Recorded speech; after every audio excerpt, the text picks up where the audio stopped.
Yeah. Yo, what's going on, everybody? Welcome to the episode 4 of the Tactical RoundTable. Me and G were actually just kind of still hashing out some stuff about the M4A1 survival giveaway because, yeah, I never do these things right. I fly by the seat of my pants and I totally dropped the ball again. So we got a really funky way to do the giveaway tonight, and hopefully everything works out well with that. But also, with that being said, without really needing any introduction at all, you guys know him. You guys love him. G Money Mozart. Yo, what is up, everybody? How's everyone doing? How are you all enjoying Title Update 4.0, the teammate experience? Oh boy. There's some cool new cosmetics, but the fact that pretty much everything was kind of locked behind a paywall. That's like my number one comment that I see in all my YouTube videos is, "Oh, they got some really cool new stuff, but why did they lock everything back behind a paywall?" Well, I think people need to understand, especially, look, we're all adults. Yeah. We understand Ghost Recon Breakpoint flopped, not only from a gameplay point of view, but from a financial point of view. So there's no way, they're trying to give us free content, even though it's bare boned. And yeah, their way of maintaining to pay the bills, pay their employees is, hey, look, if you enjoy this skin, go into the store and purchase this skin. If you want this specific cosmetic for this specific weapon, we want people to flood to the store, check things out and hopefully purchase things because this is the only way we can make money now. Is it shit? Yeah, we could sit here and admit that it's shit, but we could also understand, yo man, it's a business and this is what they're doing right now to try to make any amount of money they can from this game. We shouldn't even really expect content at this point. I'm surprised they haven't just come out and fully said, look, there's nothing left for us to do. We're just going to move on. But Yeah. when you realize, okay, in order to maximize profits, they'll drop the bare minimum type of content like the teammate experience. They'll push people into the stores. They'll do giveaways like with this M4A1 and ghillie suit giveaway, and that'll also get people's attention to hopefully get back into the game or look in the store for things. And it's all definitely planned with the idea that they need to try to maximize some money right now, being that in the future there's nothing for them to charge us for other than items in the store. Correct. And yeah, with that being said, too, the fact that saying, the fact that we are still getting, content, this update obviously wasn't what everybody kind of expected it to be. They seemed to kind of, we thought it was going to be a lot more with this whole, quote unquote teammate experience. And then the leveling of your AI teammates, literally, depending on how you did it, could take anywhere from 30 minutes to, a few hours. And, there were some cool cosmetics, the couple new skins, the Rainbow Six Siege skins and stuff that you had to pay real money for. The Mark 18, which after I have done further testing, the Mark 18 is absolute dog trash.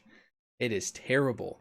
I didn't really notice how bad it was because I just was going around and stuff plinking headshots, which it doesn't matter what gun you use if you use, go for headshots. But when you actually go for body shots with the Mark 20 or Mark 18, excuse me, it's terrible. The one from Ghost Recon Wildlands was so much better. And being the fact that, yeah, you could get that in Maria's shop. The MSR was in Maria's shop, which is a pretty good rifle. But the fact that we are getting a hopefully massive update, this fall, them saying it's the biggest operation in Ghost Recon Breakpoint, that was in their article, Hopefully it lives up to that because this update was borderline, nothing. So who knows? Maybe we'll get some a teaser or a little bit of little nuggets of information at Ubisoft Forward, which I believe is in what, like a little over 2 weeks. So Yeah, what is hopefully, it? The 12th, I I think it's believe. I think it's the 12th because the Xbox, I think that's on Saturday, and then the Xbox press conference is on Sunday. Yeah. That's usually the normal stuff that they do. But so what we're going to be doing real quick, I'm going to be giving some details on exactly how we're going to do the M4A1 survival giveaway because I hope this is gonna work because if people are on their phone, they could still stay. Yeah, well, let's explain and see if it works out. yeah. Gotta explain So it. once again, I dropped the ball on this. I wasn't expecting to get more codes. I just like within the last few hours got some new codes to give away for the M4A1 survival and the new ghillie suit. So how we're going to do this, because I do not use Streamlabs to set up like a raffle system, and I'm not just I talked about just throwing them in chat and whoever redeemed it first, would get it, which doesn't seem right. It doesn't seem like that's the right way to do it. So what we're going to do is there will be the top link down below in the description is a link to G Money Mozart's Discord channel, and at the very very top there is a voice chat room that has it's literally titled M4A1 Survival Giveaway. Go in M4A1 there and Gilly giveaway. and Gilly giveaway. If you guys go in there, you can put it to mute. You don't have to talk to anybody. If you want to go in there and talk with whoever's in there and follow, the stream, more power to you. Go ahead. But if you go in there every, maybe 15 minutes, we're going to select somebody out of that's actually in that room. We're going to randomly select somebody that's in that chat room, and we are going to DM them a code for the M4A1 survival. So that's how we're going to do that. So real quick, G, do you want to kind of engage with chat a little bit here? Because I have a kid situation to tend to, unfortunately, real quick. I don't know if Let me take clear my take take throat. over the show here, and just Okay. kind of see what's going on with the chat. And I Yeah, apologize go to take care you of and business everybody because else, what but what we're gonna I will be right back. yeah, go ahead. Go take care of business. This is what we're gonna start with. Okay. I want to get into the meat of this update, and I want to get into why I feel like Ubisoft Paris at this point and Ghost Recon Breakpoint as a whole, we need to recognize, especially for those of you out there who were upset where that a lot of items were in the store.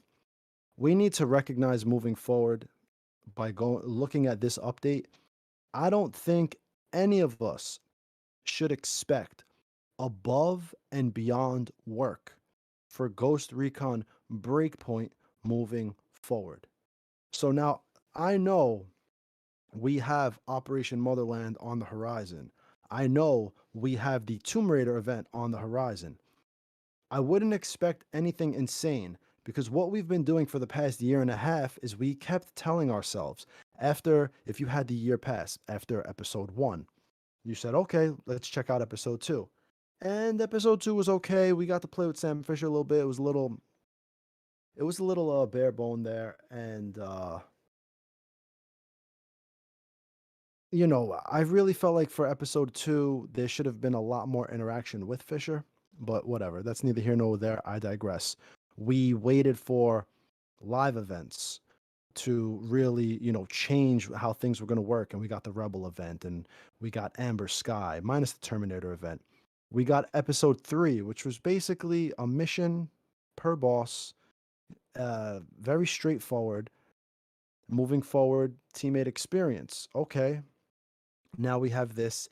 And I feel like at every juncture of this game, waiting for an update, we've waited for bigger and better moving forward, hoping and praying that Ubisoft was going to deliver us something that felt like the people who've been waiting here since day one were going to get that final, oh, now the game is exactly where we want it to be. So, regardless what we think about now with Operation Motherland, I don't think we should put ourselves in the position where we start speculating to the point where, okay, this is going to be, like A Squad said before, it's supposedly the biggest quote unquote operation, which just sounds like marketing terms to me, if you want me to be honest. We're gonna wait for this big operation, Operation Motherland, and at the end of the day, are we really going to set ourselves up for failure? Not failure, for disappointment. So we need to curb curb our expectations on what we're going to get moving forward with Ghost Recon Breakpoint. And like I always like to do in my videos, I like to look forward towards the future of not only Breakpoint mechanics, Breakpoint gameplay, uh, but more so just Ghost Recon the franchise in general. Because I think as far as looking forward now, Breakpoint is what it is. We're not really going to be able to bring this game back from the dead. If you don't consider it dead, maybe you just got the game recently. But for those of us who have been here since day one, with all the bugs, all the disappointments, I think we all understand now, especially with this teammate experience update, which is the first quote unquote big update of this year out of one of two. I mean, I think we could pretty much figure out that the developers are doing the bare minimum to keep us involved, keep us in the store, a couple skins, a couple items, make a little money, make a little revenue, and keep it moving. So that's what I think about that. Moving forward from there, I want to discuss the teammate experience as a whole. Now, last tactical update, I we had already realized there were going to be 14 challenges. There were going to be 15 max levels reached, 15 levels that you go through, and each one had its own ability. I would like to talk about this and try to contemplate on why Ubisoft chose this direction and if they even realized that this was going to be so fast. I don't understand how, for a huge title update like this, did they I don't think they realized, or did they realize you were going to be able to go through this entire update in under an hour, maybe two at the most, if you stretched it out yourself. And what I mean by stretching it out is once you complete all the challenges, you should have gotten to about 10, 11, or 12, somewhere around there. Correct. Depending how you played moving forward, you can get to 15 within the next hour. Now, for me myself, while I live streamed, I slowed it down a little bit in the beginning. I went through some faction missions, I was going through bases, and then towards the end of my stream, I went straight towards Behemoth. I was getting 2500 XP a pop, and I dinged to 15 in no time. I'm trying to figure out how, in the minds of the developers, when they're sitting here and they're thinking to themselves, how do we engage the player base? How do we ensure that these players stay in game for 1, 2, 3, 4, 5 weeks? How did they figure out that this would be the way to do it with 14 quick challenges and 15 levels that you can get through in about under 2 hours? It makes absolutely no sense from the mindset of a development process that you're only going to engage your audience with one of two huge title updates for only 2 hours. So I'm trying to figure out across the board what's really going on behind the scenes at Ubisoft Paris. Are these guys so overworked that this is all they can get to us? Or are I want to give them the benefit of the doubt. I want to try to understand why this process is, it just feels so lackluster from start to finish, from 2 years ago starting with the beta and even the OTT for a lot of us who got in to today. It's been such a discombobulated process that nothing seems to make sense, even when they launch something like a title update like the teammate experience. How on earth did they think 2 hours of content was going to suffice for an entire audience fiending for content?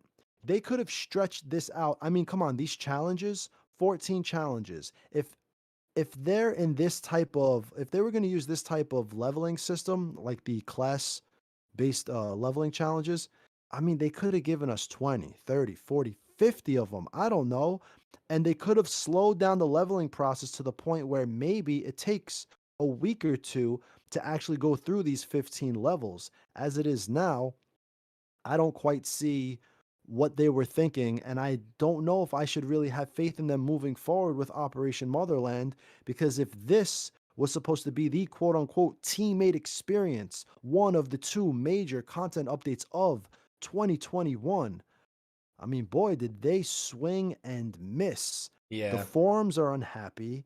No one seem other people other than those who love cosmetics are just frustrated at this point.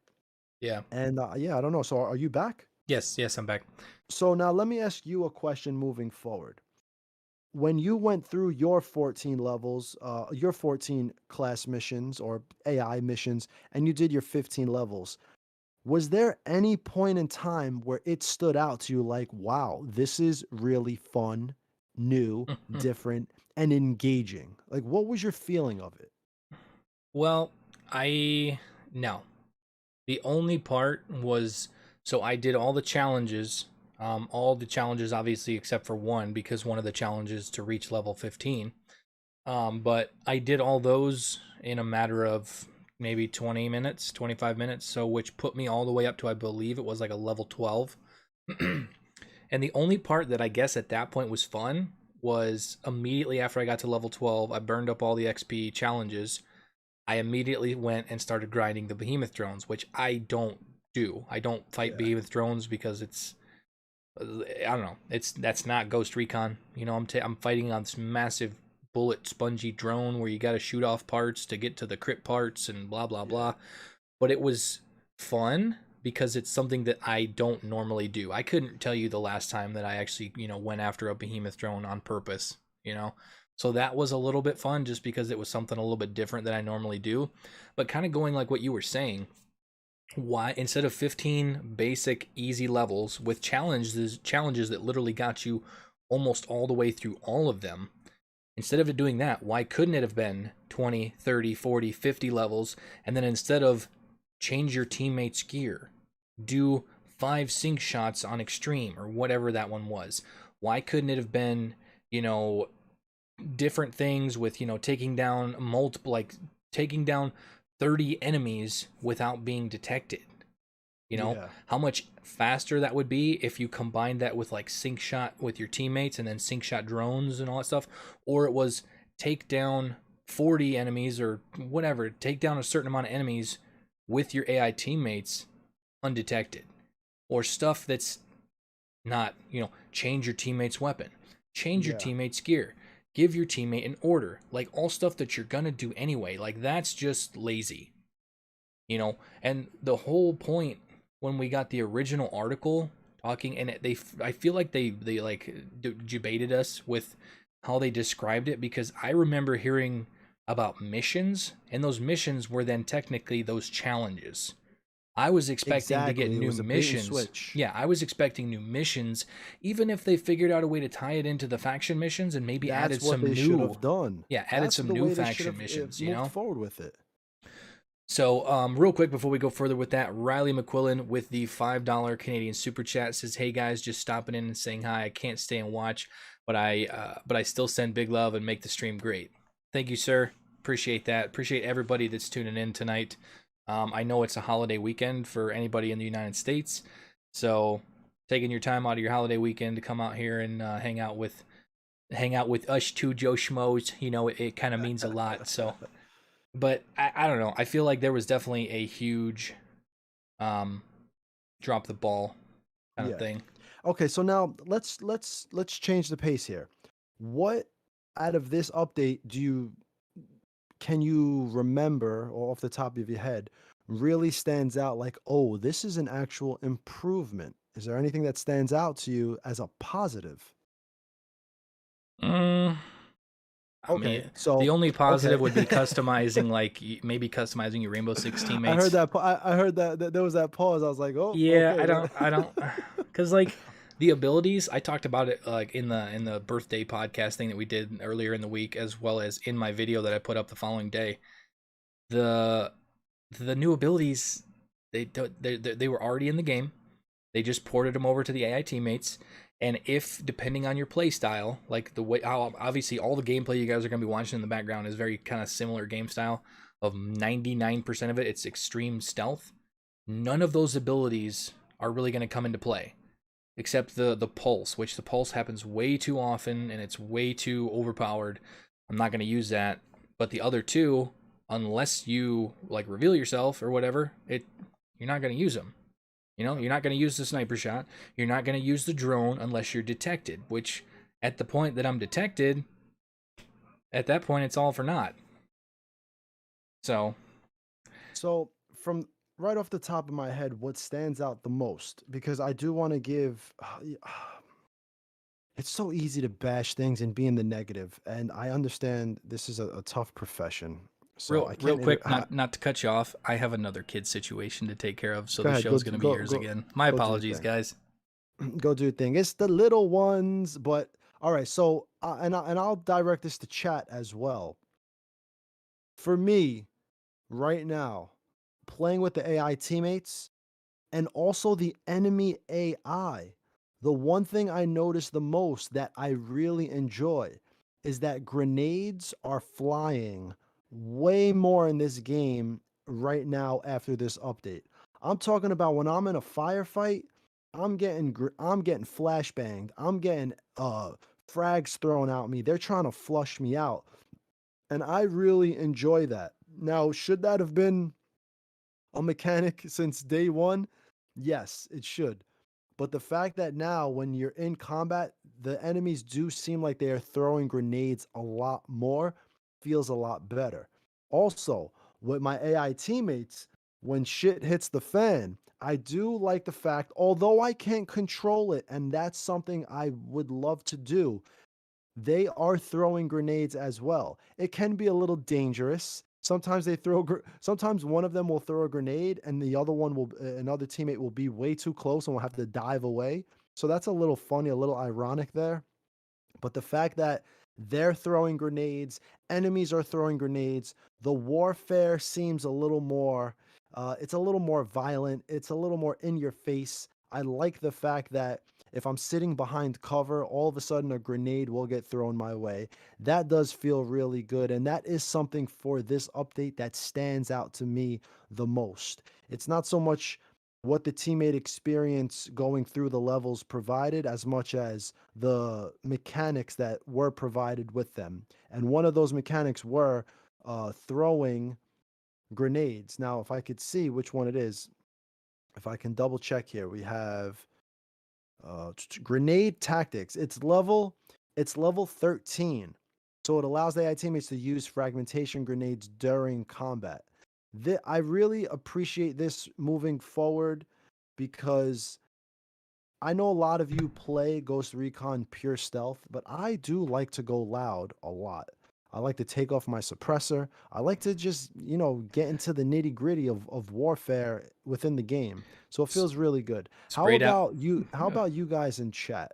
Do you guys enjoy the fact that, or have you recognized not only that your teammates are throwing grenades, but that the enemies are throwing grenades to try to flush you out of your position? And do you like it or not so? Is that new? Not the teammates throwing the grenades, but the enemies. Because I Enemies didn't. always did.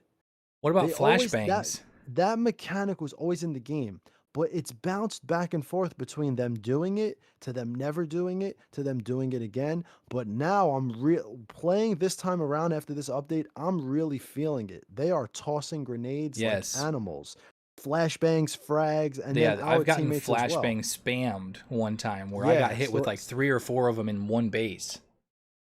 It's crazy. so it feels. I think for all the negatives that we give, that is one positive that I do like. Yeah.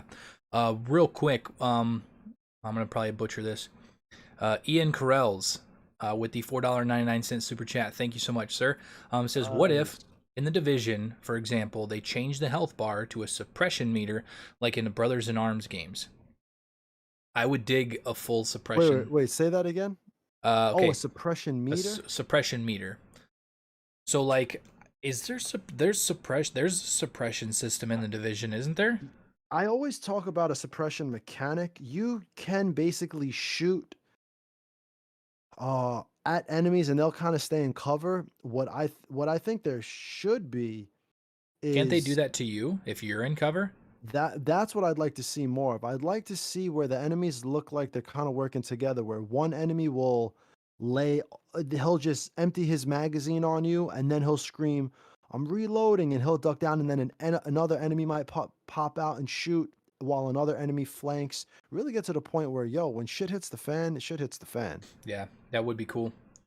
If you have multiple people in an enemy squad, one of them's just mag dumping on the cover that you're hiding behind, while the other ones, are getting a different position or something on you. But that's a lot of programming to have a smart AI. Yes, yes, to have the AI feel like it's working as a unit, Yeah, but that's what these guys do.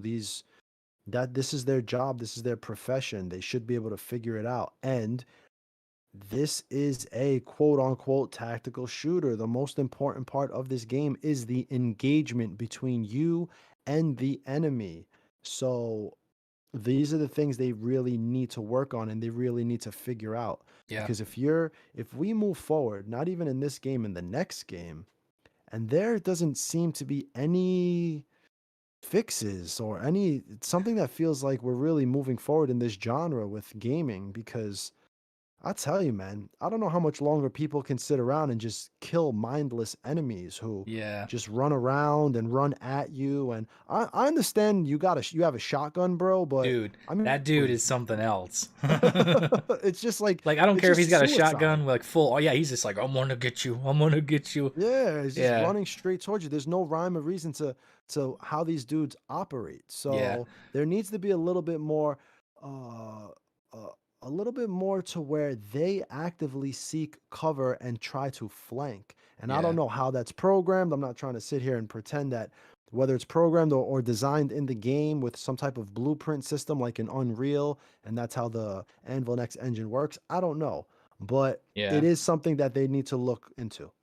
Yeah, also in the chat, real quick, MS Spec 4 or M Spec 4 says degrading cover as Yeah, well. that's another That would thing be that would be cool. Like nice. these big concrete barriers, a lot of them are in the base that you guys are seeing gameplay of now.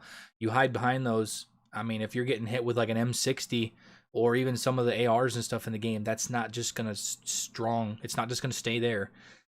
Concrete's Yeah. concrete's concrete, but when you're hitting it with a bunch of 5.56 or 7.62 bullets, it ain't gonna hold up. Which that'd be really cool, but I'm not sure if that's capable in Anvil Next. If they had like um frostbite, if it was a frostbite engine, that'd be sick. It has to be capable, man. It just the degradation of the model. There has to be a way to streamline in the different types of whether it's the model changes or it's Yeah, there has to be a way for them to do it. I'm not asking for fully destructible environments, which would be absolutely amazing, but at the very least these little barriers should be able to get chipped away at. yeah. Also in the chat, Real Time Commanders, welcome, sir. I know he did a lot of really cool gameplays and stuff over on his channel. I was talking to him on Twitter earlier today. Good to see you here. And then also Daniel and L in the chat says, "Whoa, A Squad, you want tactics? Get out of here." Oh man, yeah. And the one that you're talking about too, like the shotgun guy, like running directly at you, like full Rambo. The thing is when you give your AI teammates the command to open fire, that is exactly what they do. Like you have talked about it countless times. Why Yeah. can't when you give like they're ghosts, they're trained military people like in that situation. So you give them the command to open fire, they hold their position in cover and they peek and they use the cover to their advantage. Like I activated my AI teammates the other day in a base and all they did and they had snipers. I think I talked about this in live stream the other day. They literally just ran face first, full bore into the enemies with sniper rifles. Just, pow, pow, pow, calling in the drone. And just like, when I saw that, I was just like, as if the game had like not that much immersion anyway, that completely destroyed it at that moment. Yep. My entire team bum rushing these dudes with shotguns, submachine guns, assault rifles, with sniper rifles. Like, come on, there's got to be able to be better programming than that. If I give them the command to open fire, they open fire from their position unless I tell them to go to a location, Hmm. something like that. Which there is a video that I'm thinking about working on, like going full crazy and trying to like design like a command wheel or something, just for shits and giggles. Not sure if I want to dump time into it, because it's not like it's what's the Well, I mean, chances of it actually happening? it's not yeah, it doesn't actually have to happen. It's just getting the ideas out there. The command wheel can, in my opinion, because I've done content like that, it could be very simple. It all depends on Ubisoft recognizing that they need to figure out how to streamline the ordering process for your AI teammates. That's Yeah. it. They need to figure out if people want to control them individually, they need to have a workaround with the deep head buttons for consoles so you can quickly access your teammates and quickly tell them give them commands. And yes, at the very least, even right now, guys, there's no way that you can't go into the cleared hot. There's no way they can't go into their their game engine and change this to where the AI teammates stop running around when you give them an order. If you tell them to move to a position, that's where they should go. If you tell them to hold a position, that's where they should hold. If you tell them to open fire, is it really that hard to just have them open fire from where they already are? Why do they have to do their own thing? And even worse, all three of them don't work together. So the one good thing about having less teammates right now is if you tell them to clear it hot, you can let them run point. You have one teammate out, let them run point, you guard their six. Yeah. But when you do it with three teammates, dude, one teammate will go left, one teammate will go 50 meters right, another teammate will run backwards. There's no cohesion Yeah. between the programming of these three guys. At the very least, if they all move together, you could somewhat move along with them, like you're part of the team, but you're just not running point. But even now, you can't even do that because of the way that they're designed to move. There's no cohesion amongst them, and it just ends up being really sloppy and looking really sloppy. Yeah. So moving forward, whether you want to make content like that and you think it's going to get done or not, honestly, more you should, and more power to people out there that who are trying to make content on YouTube and love this game. Everybody needs to make content like that because moving forward, we cannot go another game. We cannot have another iteration of this franchise with AI teammates acting in this manner. It's just bad. It's too Yeah. bad. Yeah. Yeah. I don't know. I don't know what they definitely need. I mean, that's the thing is the amount of ideas that are on Reddit alone by like certain like I've seen so many cool posts by so many different people. I know that what's his name, McBillion, had like he had dozens and dozens of posts like going. He was the one that went like fully in depth with the Gunsmith 2.0 and like the full new character customization system with the weight system in place with everything Yeah. that you're wearing and stuff. Like I just don't like if I'm not I don't want to use the term random, but if random community members can see that's things that, should be in this game, how do the Mm-hmm. devs and like the higher ups not? Either they Yeah. see it and they just don't want to do it, or they're just, turning a blind eye. I don't know. Check your Bullet Discord DM. bullet catcher. Do. If you want, we're actually over on G Money's Discord. We can try to snag you and pull you Bullet, in. what's up? Like I said, it was the top link down in the description. Top link down in the description, Bullet. If you click on it, go into just down towards the bottom, you will see us in a chat. Just hop into a chat channel or something and like next to it, and then we'll drag you in. We'll drag you in because I know I talked about having you on a podcast. This was the one I was gonna do, and then I completely spaced. If Bullet wants to join us, yo, Bullet, what's up, brother? I think you're a part of my Discord. If not, join the Discord. I'm in Ghost Lead Interrogations. Join discussions underneath us. I'll drag you in because it's a private channel, so people can't hop in and be like, yo, what's up? Yo, what's up? So, yo, check your Discord DMs. Let's do a little thing. So yeah, let's you want to do the first how many you want to do? Mm-hmm. I do have let me go over because Fox Zero Tactical, appreciate you, man. He actually DM'd me 2 more codes that we can give away for the Nice. M4A1 survival. So let's just start with that. Let's start with these 2 codes.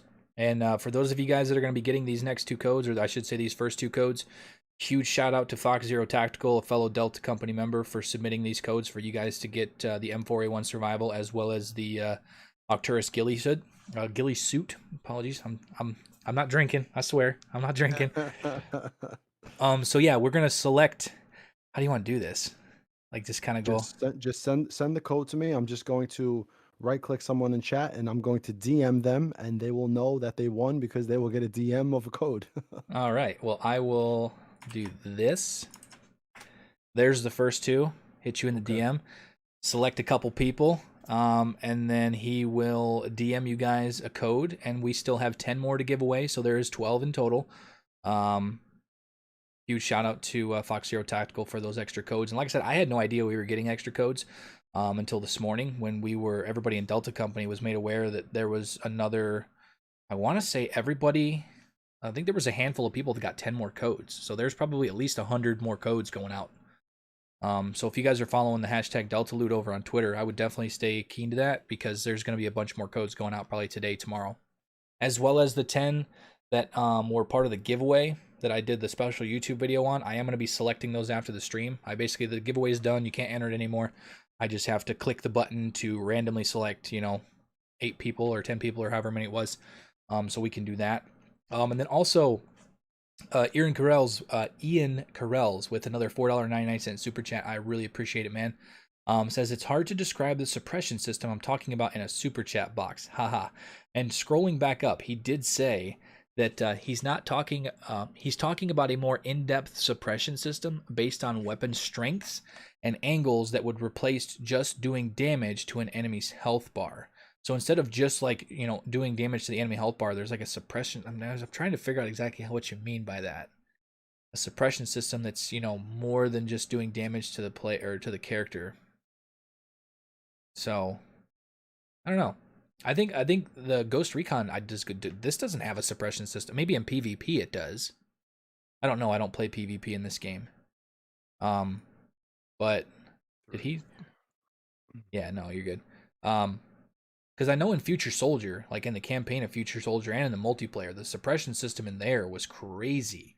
Because you got half a dozen or a dozen shots put it in your direction, you like immediately got suppressed. You could not, you couldn't peer back over the cover and shoot back because of the amount of suppression that you were getting hit with. So definitely a system that I think would be cool to have in PvE and PvP moving forward if it's not already.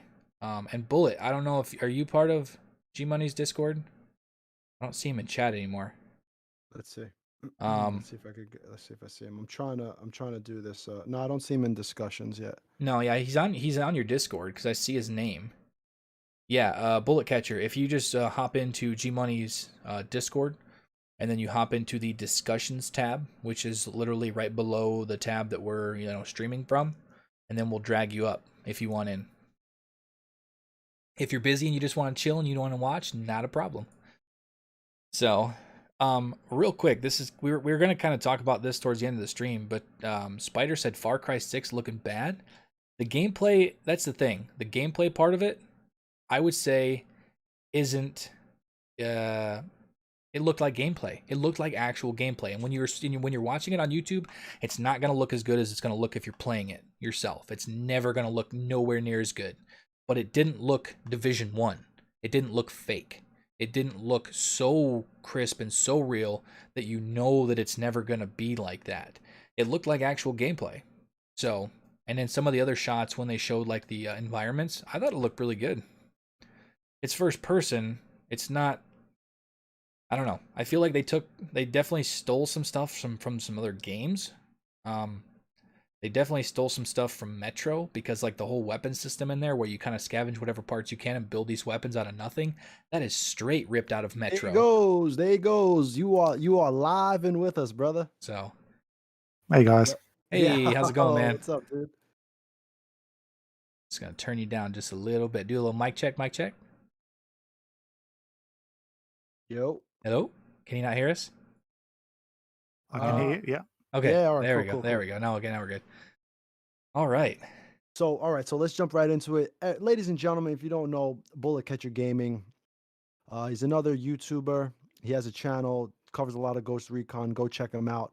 We're going to get his input right off the bat. Bullet, what's your opinion on Title Update 4.0, the teammate experience? I need to give you a really quick disclaimer before we start anything. Okay. So I just heard A Squad mention about the fact that he hadn't been drinking. I have been drinking. Even But better. I'm So we're good. gonna get the full truth. I'm Oh good. boy. Oh boy, I'm here good we to go. go. I missed it because I haven't been in that long, so I missed the first 10 minutes or so. So I didn't see the first 10 minutes. So I'm not sure what you've covered yet. Well, we That basically does were just kind of getting like our opinions on like the teammate experience, and then kind of going through with chat about what they thought about the teammate experience with the leveling system, you know, kind of being lackluster, the cosmetics kind of being locked behind a paywall, and just basically your raw opinion of basically the entire update itself. I personally thought it was a mixed bag. I think there was a lot of excitement for it.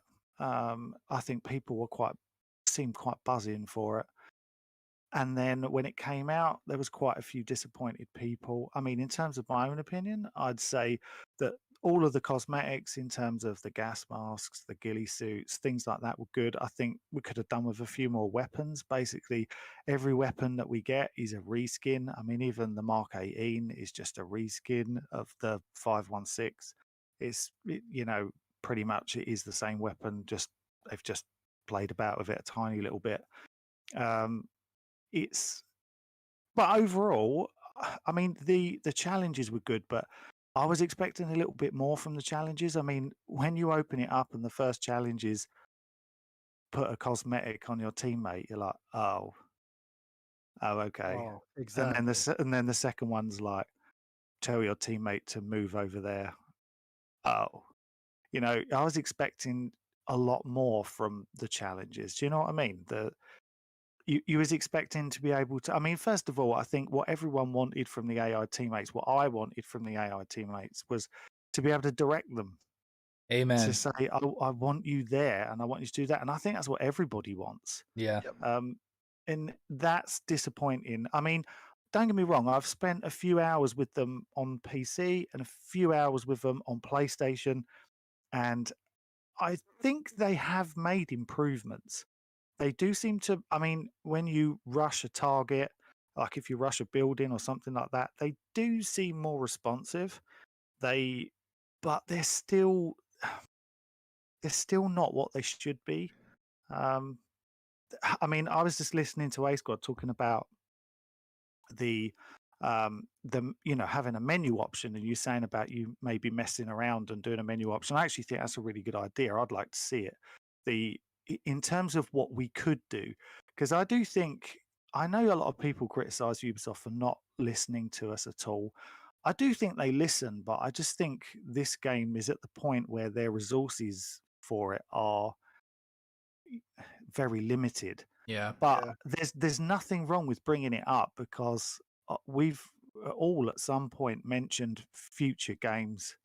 Um, and if it's not going to be in this one, okay, it's not going to be in this one. But if they say, do you know what? Look, everyone's saying AI teammates, we need to be able to individually control them. Yeah. I mean, I always point back, and I'm not saying this is the right way to go, but I always point back to games like Conflict Desert Storm, where you could jump between your characters. And I'm not saying that that's what you should be able to do, because some people might say, well, I just want to play as one character, I don't want to play as four.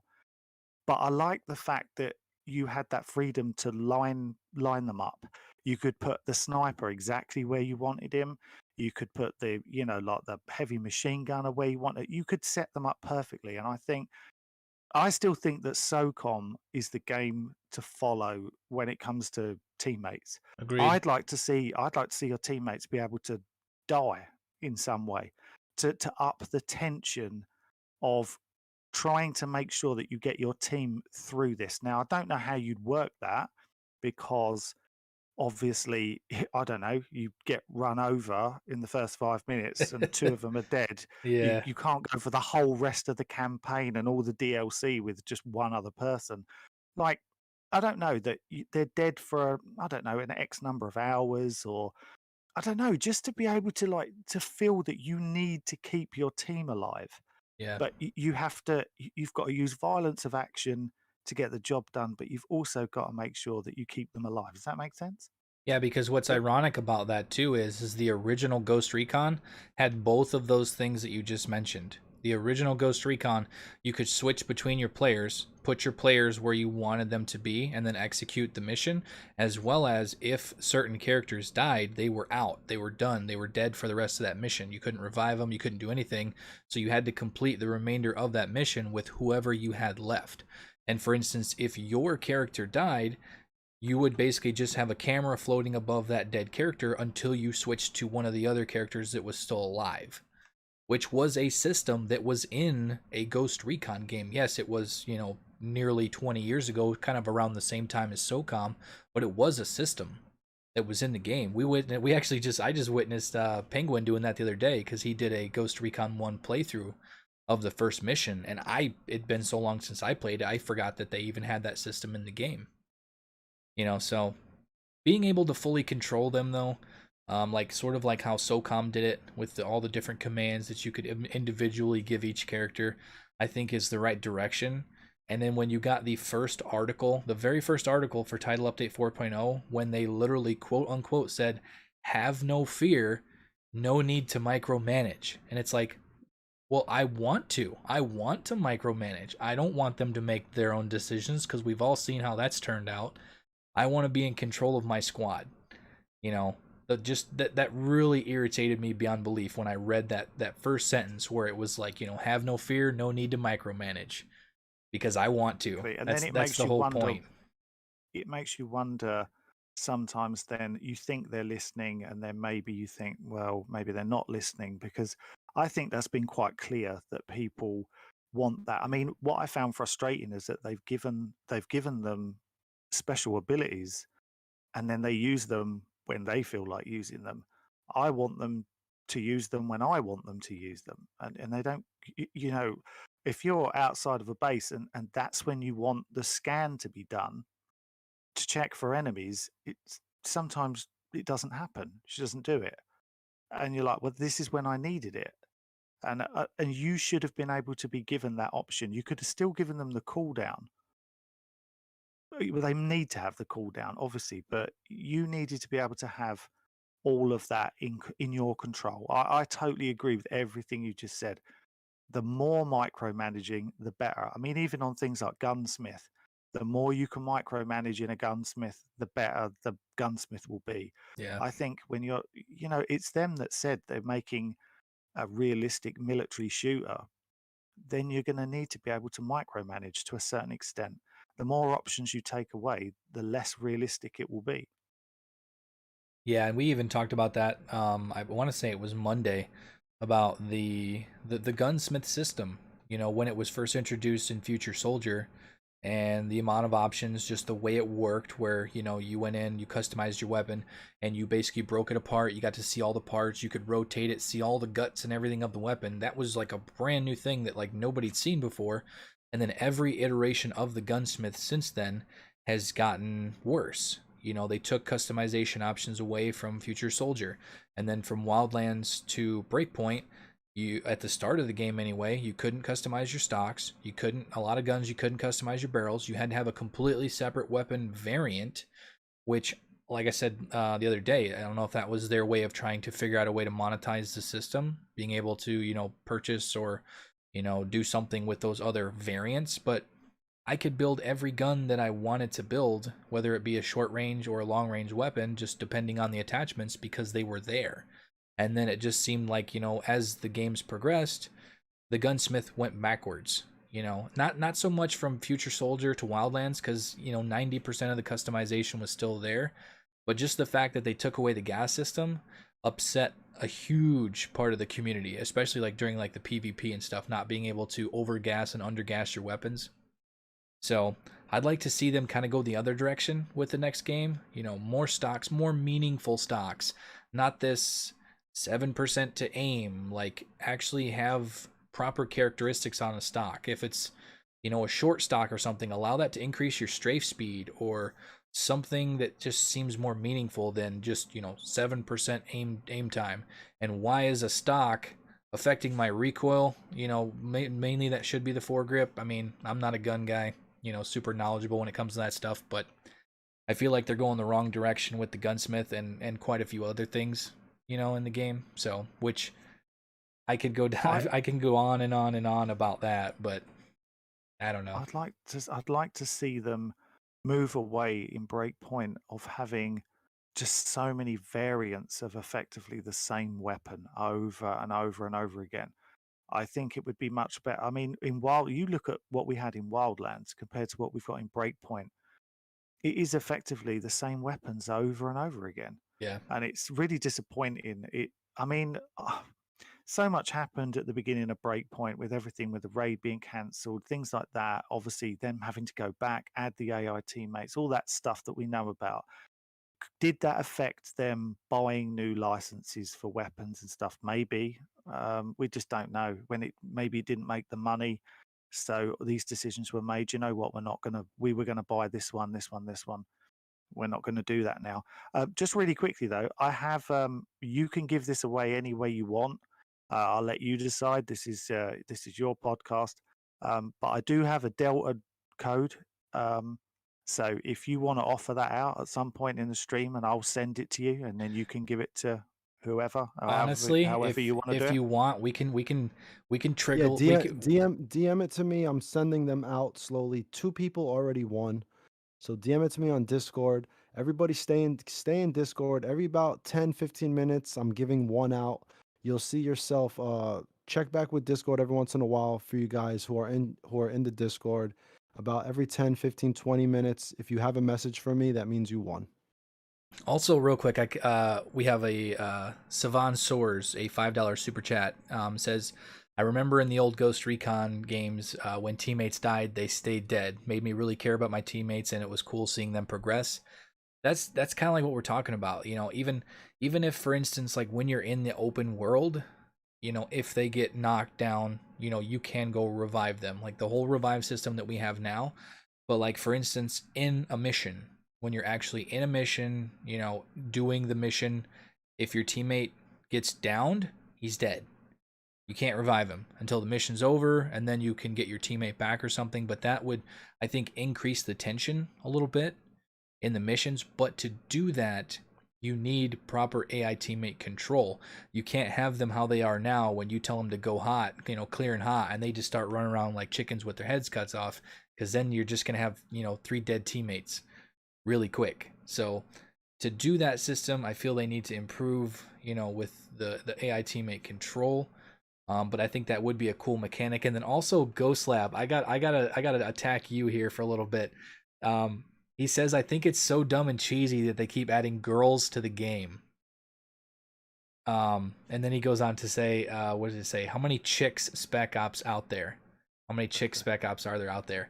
If there's a girl spec ops out there, you'll never know. That's the whole point. And I think, you can say, I don't know. That's a slippery slope, because there's a couple people in here that are like, I agree, but it's like, Dude, I'll dive down that slippery slope, bro. Touche. Too fucking shade, dude. It's a Ubisoft thing.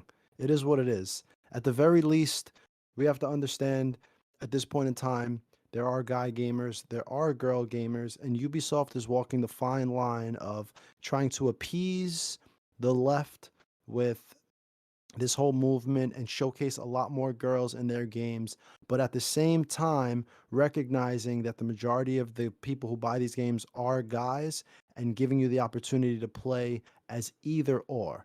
I like the way Ubisoft is doing it. If you're not going to make a character that is an icon like a Lara Croft, like a Sam Fisher, like a Aloy from Horizon Zero Dawn, and you're going to go down this route like Ubisoft does, whether it's Assassin's Creed, it's a main character, but male or female. Far Cry, it's a main character, but male or female. Ghost Recon, the main character is a male, but you can tailor your character to however you see fit. Immortals Phoenix Rising, same thing. You make your own character, whatever you want.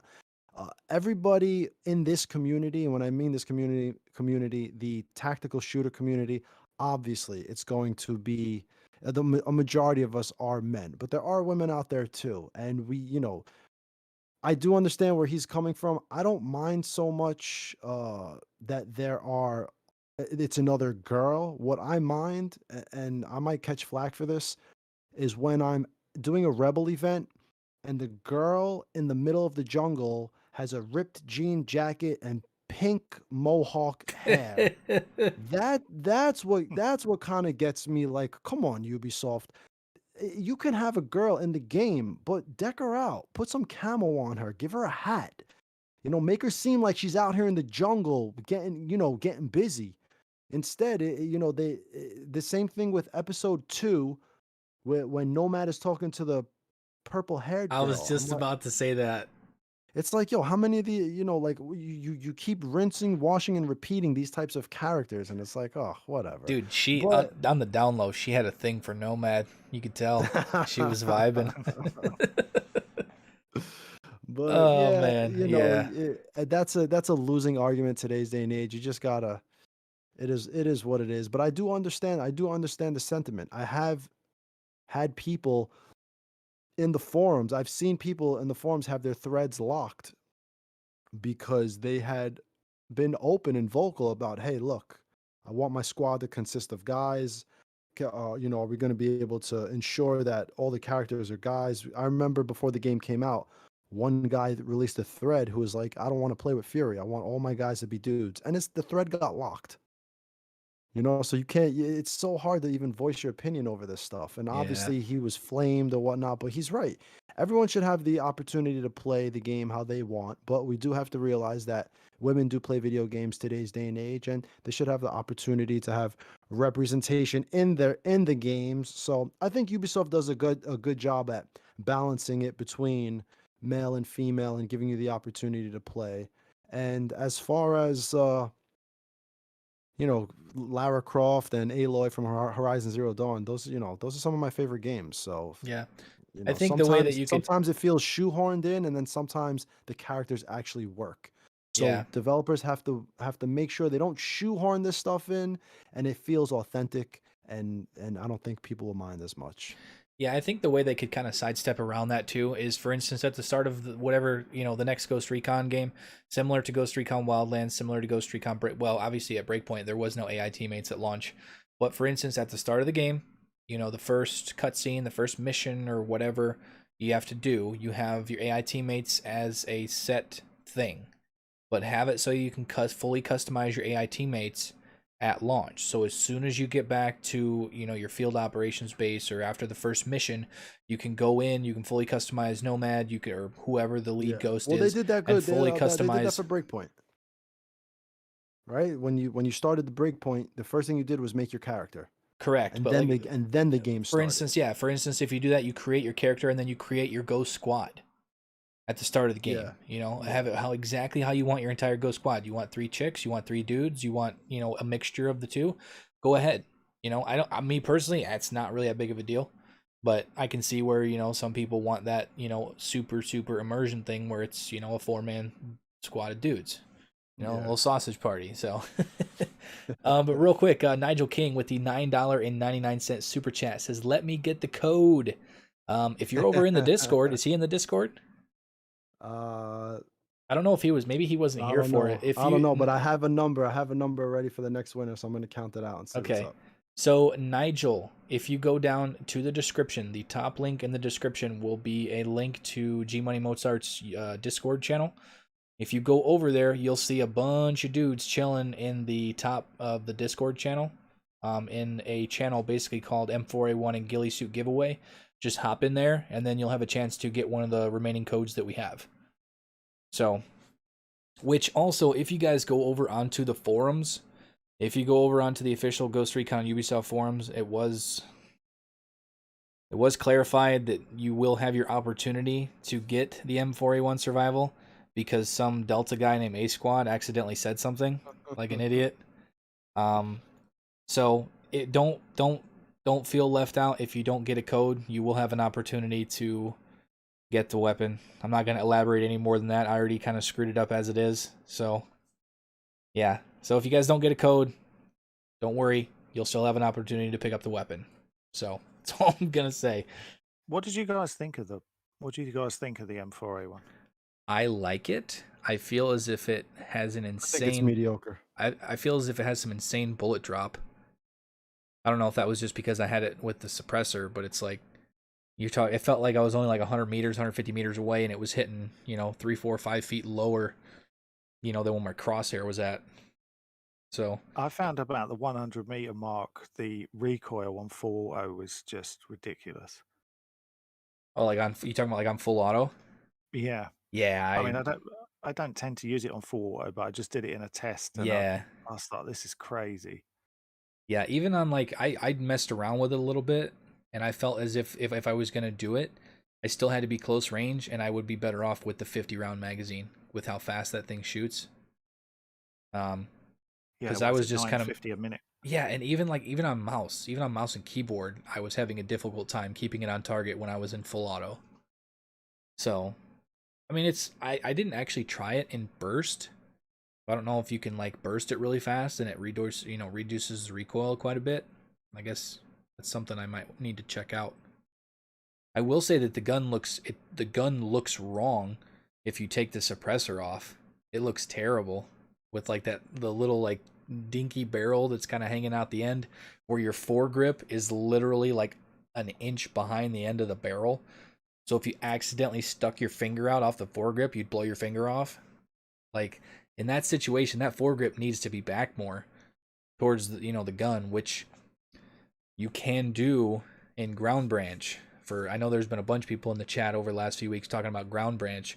If there's a rail system on a gun, you can put the attachments where you want on the rail system. It's not locked to a certain spot, and on a lot of these guns in Breakpoint, it's in the wrong spot. But And why there's so many weapons, like if you look at Wildlands, if it had a rail, you could pretty much put what you wanted on it. And for some reason, they've still locked so many things on Breakpoint are still locked on certain weapons, and I don't understand why they've done that. I think it's because they did a shared PvE PvP thing, and they're worried about PvP balance, even though the PvP's dead. Oh, it was definitely about balance, 100%. The balancing in the game is always been wrong right from the very beginning. They have the game has never felt balanced. I mean, forget the gear score side of it, but it doesn't feel balanced. I mean, why are you worried about balancing? As you say, balancing should only matter in PvP. But as you said, they haven't fixed PvP. It's still kind of broken. Yeah. It doesn't matter. I mean, really, you don't need it. It should all be about the enemies. I mean, it's really strange. Even now, you get wildly different experiences. You can sometimes shoot a guy from 5 meters away, and you hit him twice in the chest, and you turn around and you're like, oh, he's still alive. Like, how is he still alive? And then you can hit the same guy from 150 meters away, and he drops with one round.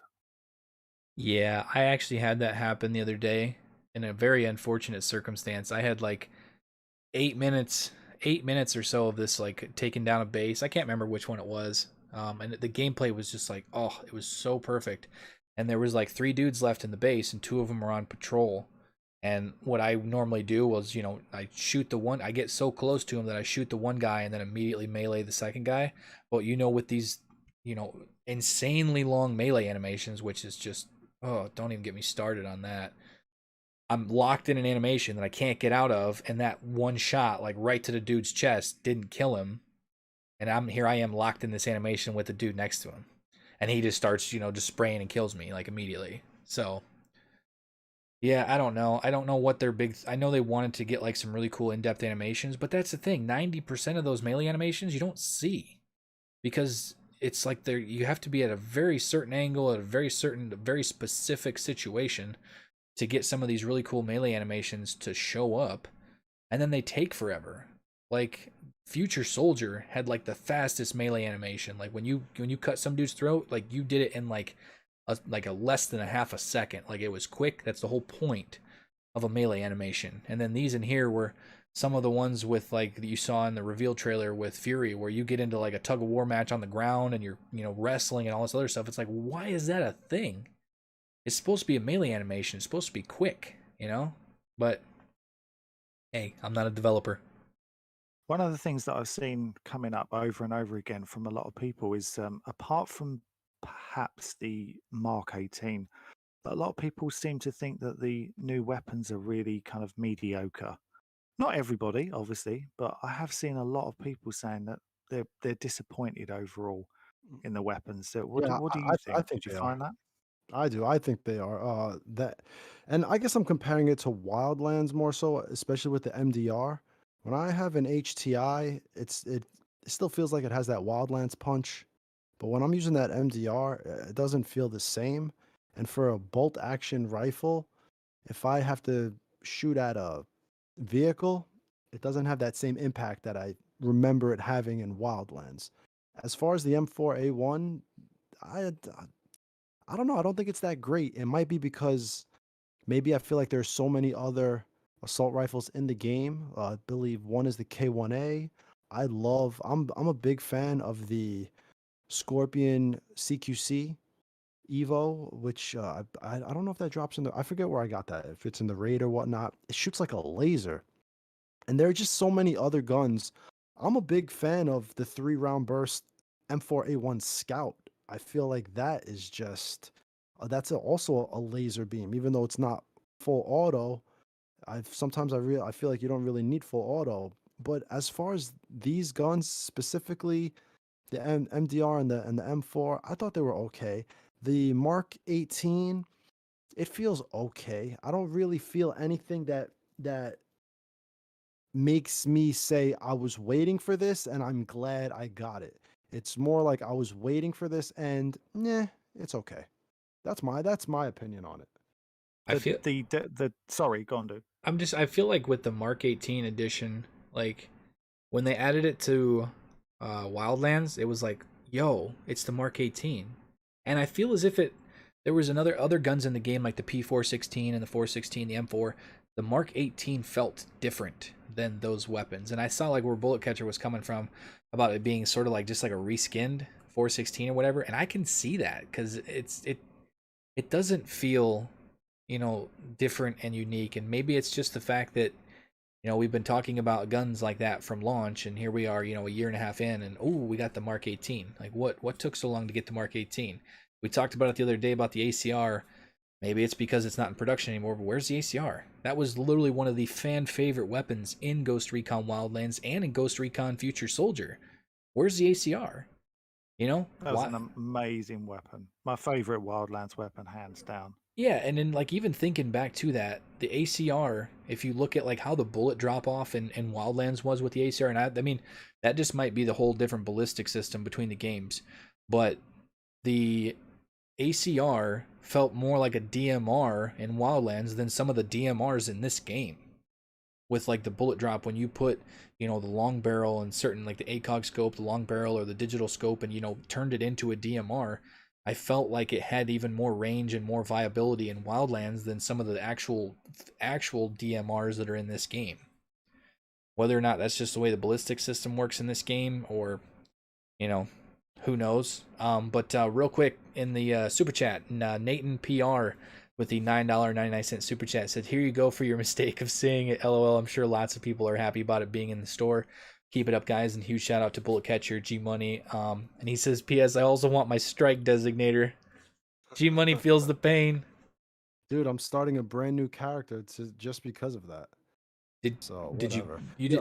did you get it? You still don't No, have it? like I just started a brand new character. I'm the gear score 20, and I'm gonna go through the entire game again. I'm gonna get back to 300. I'm gonna raid again. I'm gonna get I'm gonna see if I can get to where my first character is at with this new character before Ubisoft gives me the damn strike designator. You, That's dude. I'm gonna see if I can do Hey, that. hey, I gave you some money the other night, dude. Go buy a strike designator because they ain't giving it to you. They ain't Yo, not giving it to you. but no, I know, but some people get it. They said it was fixed, so who knows? But Some real people, quick, I saw that earlier today. There was multiple people saying that it just randomly showed up today.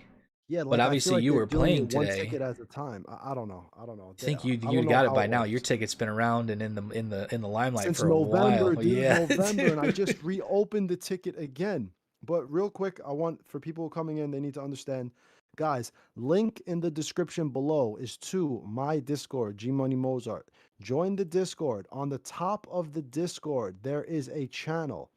That channel says M4A1 and Gilly giveaway. If you want a chance for a code, put yourself in that channel, put it on mute, minimize Discord. I will eventually pick out people, and you will get a DM with the code. So So, those for people who are like just stopping by who might want a code. Now yep, there's a lot of people in here, so guys, you're not all gonna get one, obviously. So yep. So also real quick, $20 Canadian super chat from MacLeod2692. Huge shout out, man. It says there should be an audition, or excuse me, an addition. There should be an addition where you should be allowed to adjust all weapons via ghost experience, where they could be 1 to 3 shot kill, thus removing the damage stats as well as remove most recoil to be like the E3 reveal gameplay.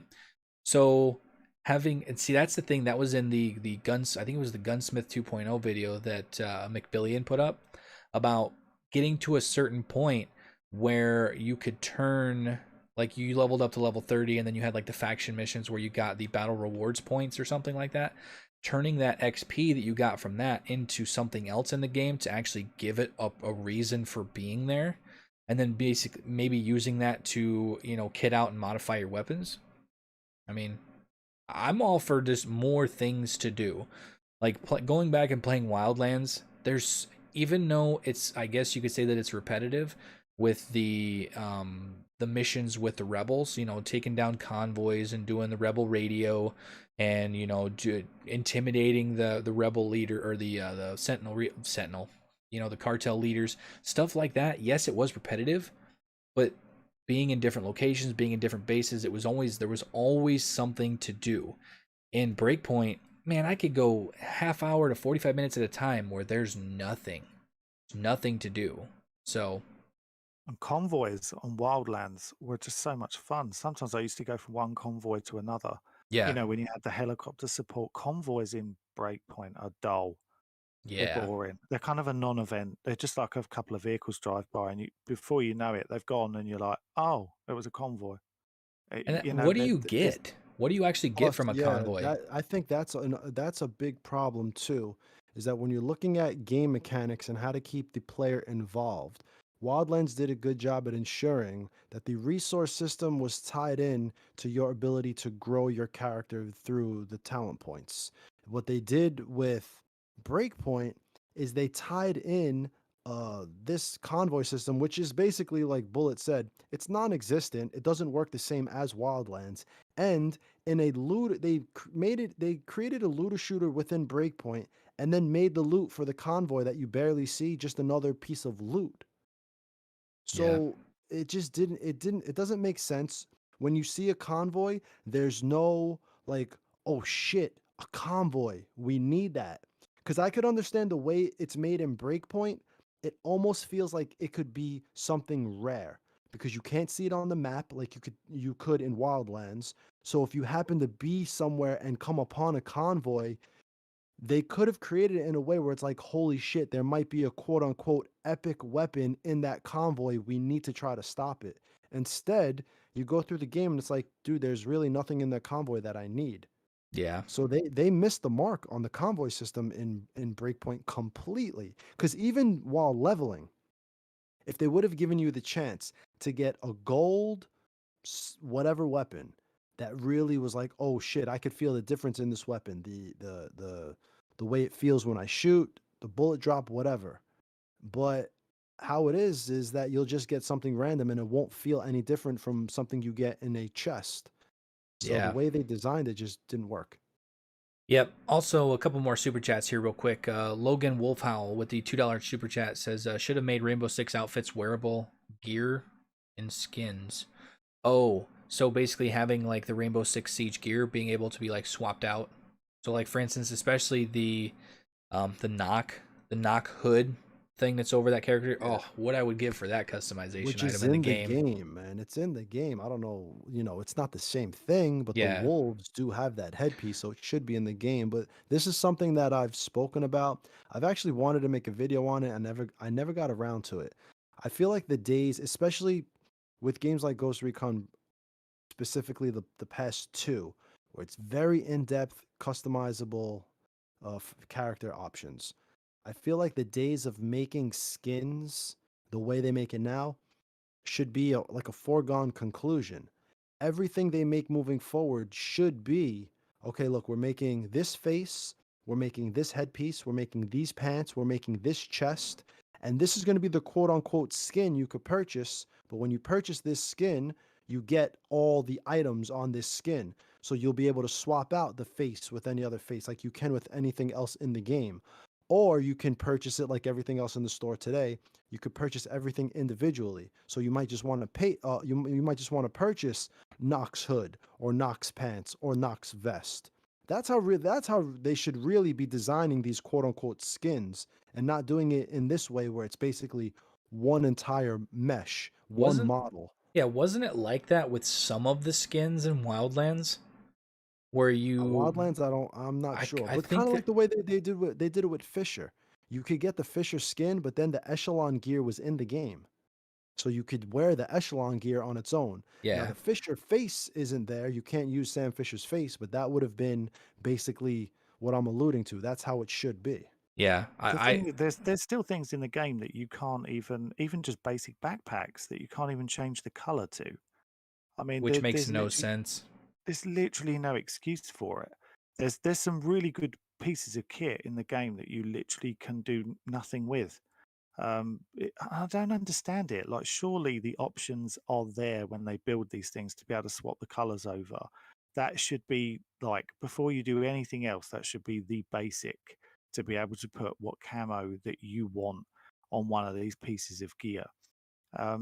But just going back to the point you were talking about earlier, just away from the gear for a second, that one of the things that I really would have liked to have seen with AI teammates is, I don't know if you guys played much of Rainbow Six Vegas, but Yes. what I really enjoyed about Vegas, I loved Vegas. I thought it was a great game, Agreed. well, both of them, I missed that and game. absolutely. But the first of all, it had a really good multiplayer. It was fun. It was enjoyable. It was tactical, and also it actually had a really good. You could customize your character really well, and obviously every time you ranked up, you unlocked new stuff. The the thing that I really liked about it, and it was done in a kind of simplistic way, but it worked really well, especially when you're doing the campaign, was being able to stack up with teammates on doors. I mean, can you imagine in Breakpoint if you went up to a door and your teammates stacked up on the door with you, and you could order your teammate to flashbang the room, and then you push forward and attack? Like, for me, that's what these games should be. If you're going to have AI teammates, they need to be able to do more than just, okay, they've added the new things in the update, but before that they just walked around and fired, and they didn't Yeah. really, and okay, they got you up if you got shot, but they didn't really do a lot else. I mean, they can't, look at a game like Far Cry. You could get, like, sometimes on Far Cry, I would get in a vehicle and I would be looking at the map and I'd go, right, okay, I need to go there. Now, on the way there, I might be like, right, I want to check my weapons and stuff like that. So I'd just get the AI to drive me there while you were doing other things, and you didn't have to drive there. I mean, I think it would be cool if you could get your AI teammates to drive your vehicle for you. So you select which one's getting in the driver's seat, you look on the map, you go, I want to go there, and then they will drive you the best route. I don't understand why we can't have that. They've done it in other games that they've owned. Ubisoft made Rainbow Six Vegas. They managed to do that no problems whatsoever with the stacking up on the doors and throwing in the flashbangs. That was 10 plus years ago or whenever, longer than that. Yeah. Why can't we have that now? I mean, you even technically, I mean, it was more staged because obviously it was in the campaign.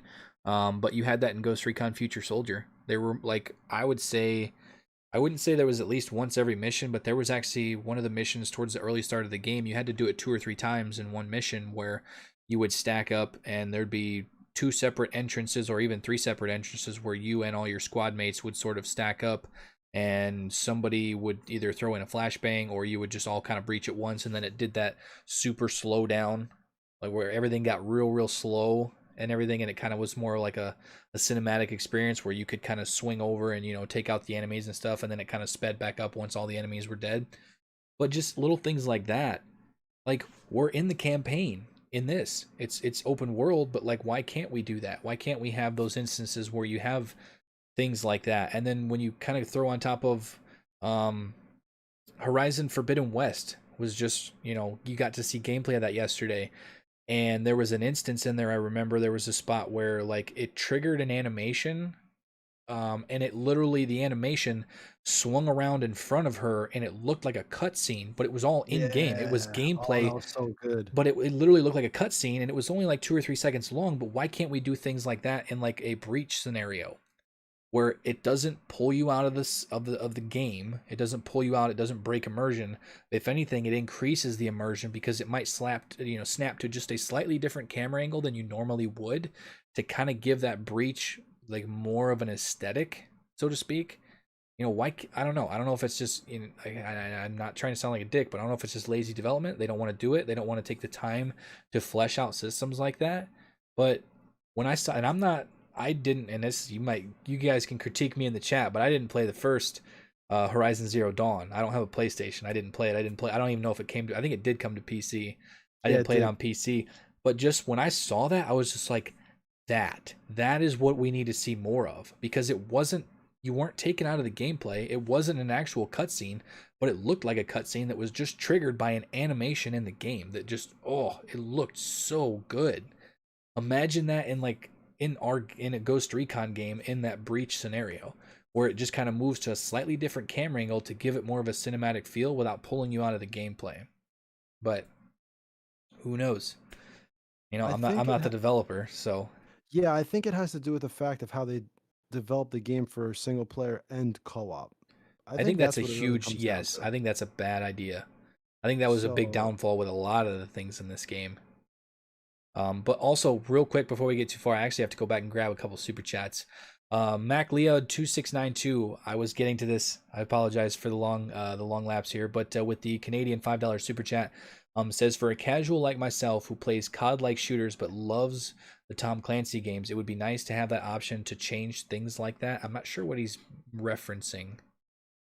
I don't know if there was something else in here that maybe we he were. might, that was that referring to the skins. We Maybe. were talking about the skins where you could swap things in and out, or I'm not sure. Yeah, and then also Dunking Crumpers with the Canadian $2 super chat says, I wish you could customize episode costumes.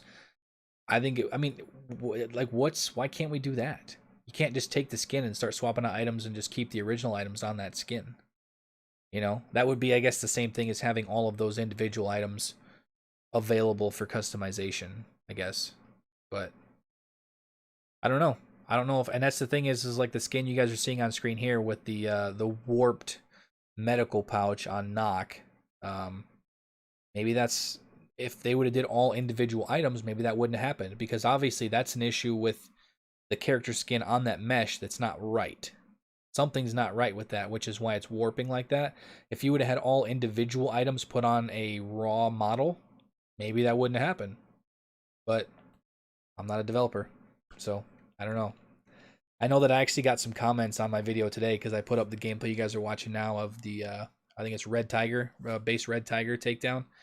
So many people in chat were triggered by that little medical pouch, just doing that little Yeah, wah, wah, wah, it's wah. it's It bad, is. dude. It's It's an bad. eyesore. People were upset.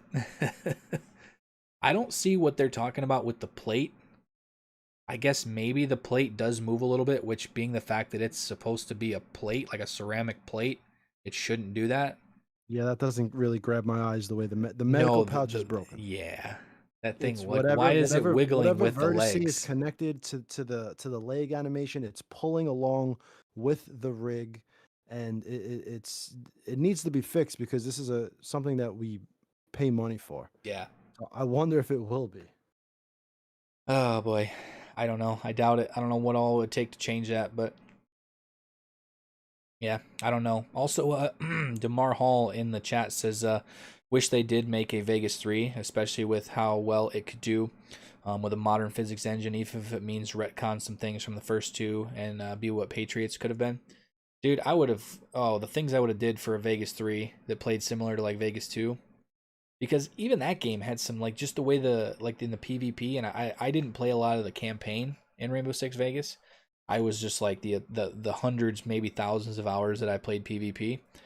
Just the fact that it was a first person game, but with the cover system, when you took cover, it switched to a third person. Like it was sort of like bass backwards compared to, other games where you can aim in and aim down sight, but with that game, it was all first person, but the second that you went to cover, it became like that third person where you could, shoulder peek and stuff, which I think was a unique thing that I think really made that a popular PvP experience. Because I don't know what because like in Rainbow Six Siege, you can't. I mean, you can lean, but there's no cover system. It's strictly locked in first person. Yeah, no cover system at Yeah. all. Like you said, yeah, you can lean slightly left and right, and that's pretty And much dude, it. that's the thing is when I watch like some of like the dudes that really take that stuff seriously, oh, it makes me dizzy.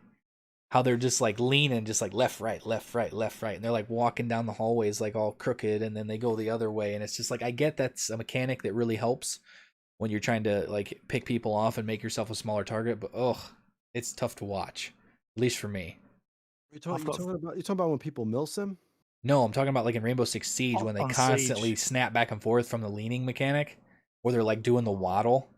Oh, okay. Ugh. I've got thousands of hours in Siege, so many hours. Like day one, but I just think that game. I think that game. There's some good things in that game, and but for me, it's just I don't know. Like the pro scene has just taken over that game. I think it almost to slightly to its detriment. That's just my opinion. A Is lot there of even people may like disagree. there's a casual multiplayer, isn't there? Or is it like mostly all the ranked? It's pretty much you do have an unranked. I'll be honest with you, I've barely played it for the last 6 months or so, so I'm a little bit out of touch with it. But I used to play nothing but that for like the first say 2-3 years it was out. I was every night. But yeah, so it's pretty. But it's all about ranked.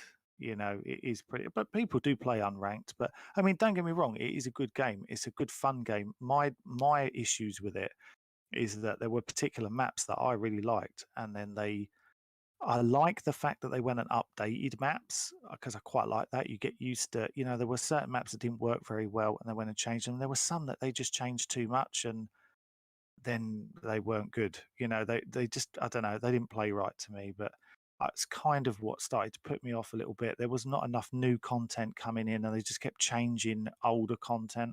But it is still a great game. It's a lot of fun, and weirdly enough, going back to what both of you were talking about a little while ago, they've really nailed the female male aspect to that game. Like every time two operators come out, they do a male, they do a female, and building a character such like completely different, obviously to Breakpoint or Ghost Recon. Building an actual character and giving them a backstory or a little bit of a backstory anyway, and building it through cutscenes and some of those little 5-minute things they do every now and again.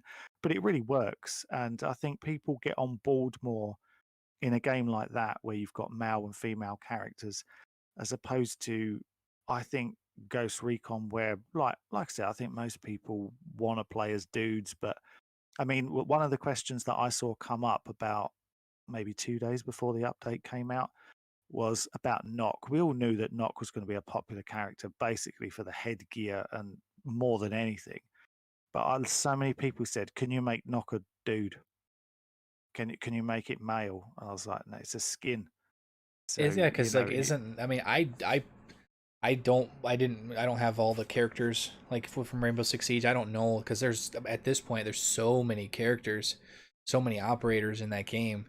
When I had no idea who Nock was. Like I thought it was a dude, and then like I jumped in, bought the skin, jumped into the gameplay, and accidentally slid down a hill, and I'm like, oh, it's a girl. I was like, oh, that's not a dude, which I don't care. Like other than like yeah, it's a little bit smaller of like a model, like a character model. You can kind of see where it's like a smaller skin, But like at that point, other than like the audio cues, you'd never know because you can't see anything going on in the chest region or the lower region in the back where you would know that it's a chick. You would Well, never there's a know. little bit of a size difference, Yeah, and the getting hit, running, cutscenes. yeah, You do hear the female voice, and yeah. That's what I'm saying. Like other than the audio cues and like the smaller like model, like I don't know. Like you can go in and turn the voice stuff off too if some people play that way, but it's like yeah, but I understand where they're coming from. She's an awesome skin, and people just dude, the majority of guys, they just want to run around as a guy, bro. they And want when I look 4, 8, 12, 13, there are 13 Rainbow Six characters. I believe there's 14. There's one I didn't purchase, and I think 9 of them are girls. yeah. Yeah, they want Kruger. They basically want Kruger from Modern Warfare. That's what they want. Kruger was one of the operators in Modern Warfare, which was basically the Nox skin. It was the what is it? The military that has those skins was basically a full replica of the you would call it a male version of the Nox skin in Modern Warfare 2019, and I think his name was Kruger. That's what they want. Like I don't know. And I will say this entire gameplay that you guys are watching, I loved every second of it until I was an idiot. I jumped in the front seat of the Cobra helicopter and couldn't take off because it was the gunner seat. I was We've all like, done it. I We've was all done like, it. I thought I was like close enough to the driver's seat, and I got it. I'm just like, oh, did I just ruin that entire like 9-minute gameplay by jumping in the front seat? Like, do I scrap that because of that? And I was like, dude, I'm not going through this base again because that was like the 30th time I went through Dude, that base yo, trying to at get that like point, a not have you detected. have you ever played Metal Gear Solid 5? Uh, Hell yeah. All right, not a yo, lot, but so yeah, Bull, when you get on something, it kind of cuts to a different angle Yeah. when you hot. That's what I would have done. I would have just got out. I would have got back in, and when I brought it into like Adobe Premiere, I would have just cut it. I would have cut it from a different angle to make it look all cinematic. That Nobody would would. be cool. Nobody My would. favorite Nobody thing would have from cared. Metal Gear Solid is still 5 anyway, is still parachuting your enemy soldiers off. That never got boring. Yeah, yeah. But you could have done that, A Squad. You could have just cut it out. yeah, yeah. I don't know. I just like I said, I did that, and I like I said, I did that base so many different times from different angles, trying to get it. And but there were so many wolves in that base that it's like you couldn't you would take one out, but you couldn't get over to snag the body to get it out of sight by the time a patrol came through without being Yeah. spotted. So it was like at some point they're gonna see a body and they're gonna get kind of crazy, but I wasn't gonna do it again because, like I said, that was like the 30th time that I went through there, and I'm just like, oh, I'm not cutting it. I'm not cutting it. I'm not. I'm done.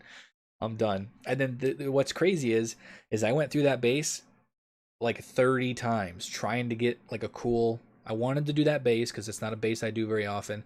I wanted it with the Nox skin because of the water, kind of traversing through the water and stuff. I just felt like kind of went with that skin.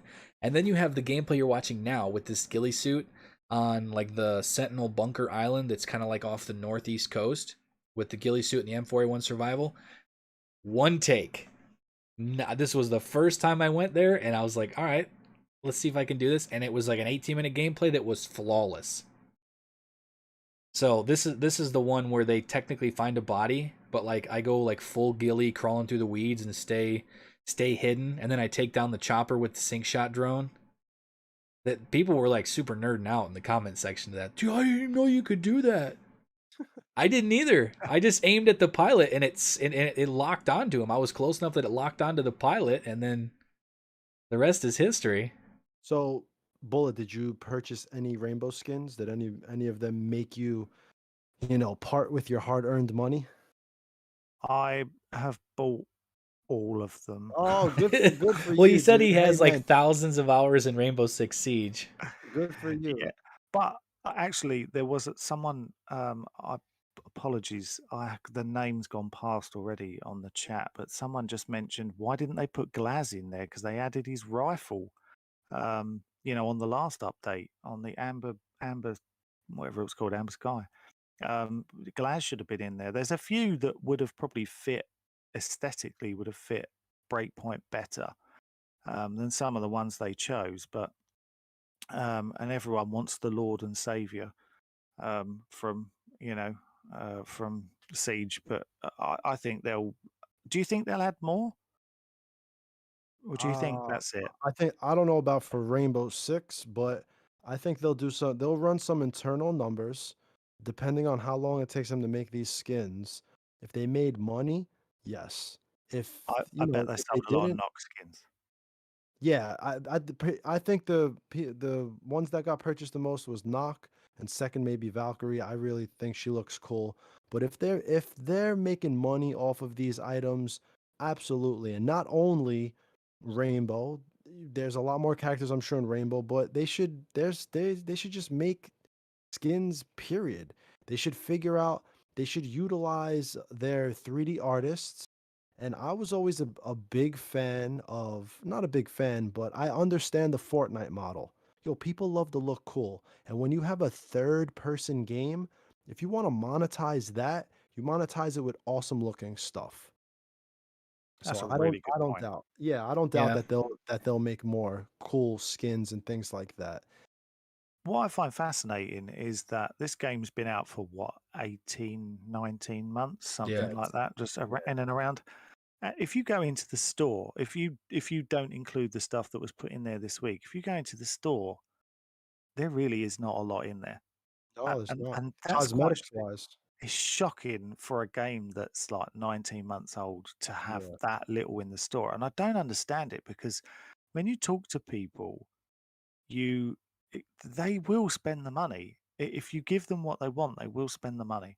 I mean, so many people said they want the M4A1, and now A Squad's told us that everyone can get it. Um, It was the an accident, I swear.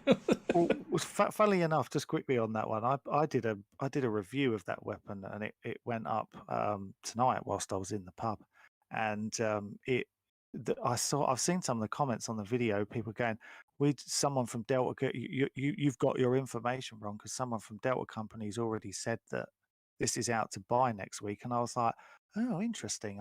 Like, obviously, I knew that too, but obviously I was keeping it quiet, and I thought, I wonder who that was. I didn't realize it was you. Yeah, it slipped. Well, because I've been asking for clarification on that for literally like when they showed it to us originally. So like 2.5 weeks. I was like, yo, is there gonna be any other way to get this? Or is it just the codes? Nobody would say anything, nobody would say anything, nobody would say anything. And then that morning I got something from one of the community managers. And normally when I get something, if I'm not supposed to talk about it, he'll specifically say this information is, private for now because blah blah blah, insert reason why. Whether it be like, for instance, with the Mark 18, they did that little Twitter trailer of like 15 seconds or whatever, showcasing the weapon and the reload animation and stuff. So I get it. But at that point, I was under the impression that this information was fine to be said. So all I did was put it in the pinned comment, because the video that I put up talking about the giveaway, I said in the video, I don't have any actual clarification if this weapon will ever come to the store. Currently, it's just redeem codes. But if I get any new information upon this, it will be in the pinned comment down below. The next morning, I got the info, wasn't told that it was supposed to remain private, so I put it in the pinned comment, and then maybe 30 minutes later, like one of the community managers was pinging in the Discord and was like, "Yo, this was supposed to be private. Why is there a forum post talking about it from a Delta company member?" And I'm like, "Oh shit. What did I do?" But I Oh, mean, at that point, that's where I was kind of like, it's cool that it was like exclusive or whatever for whatever period of time is cool. We got to showcase it, blah blah blah. But the amount of backlash I got in the comment section, I even had a guy yesterday that was, I can't remember exactly what he said, but he's like, "Yo, stop making videos with the M4A1 survival. It's literally like rubbing salt in all of our wounds because we can't get it. Knock it off," and this and that. And I'm just like, see, that's what I'm talking about. Why wasn't there more clarification on that? Because there's mad people that are pissed that they might never get this. You I know? agree. It may have been better for them to have said, you can get this gun in 4 weeks' time. Up Right. until Nope. It's that a point, timed exclusive up or something. up until that point, it's available in these Delta loot drops. And Nope. at least people knew, okay, that would work for me. I've only got to wait 4 weeks if I don't win one.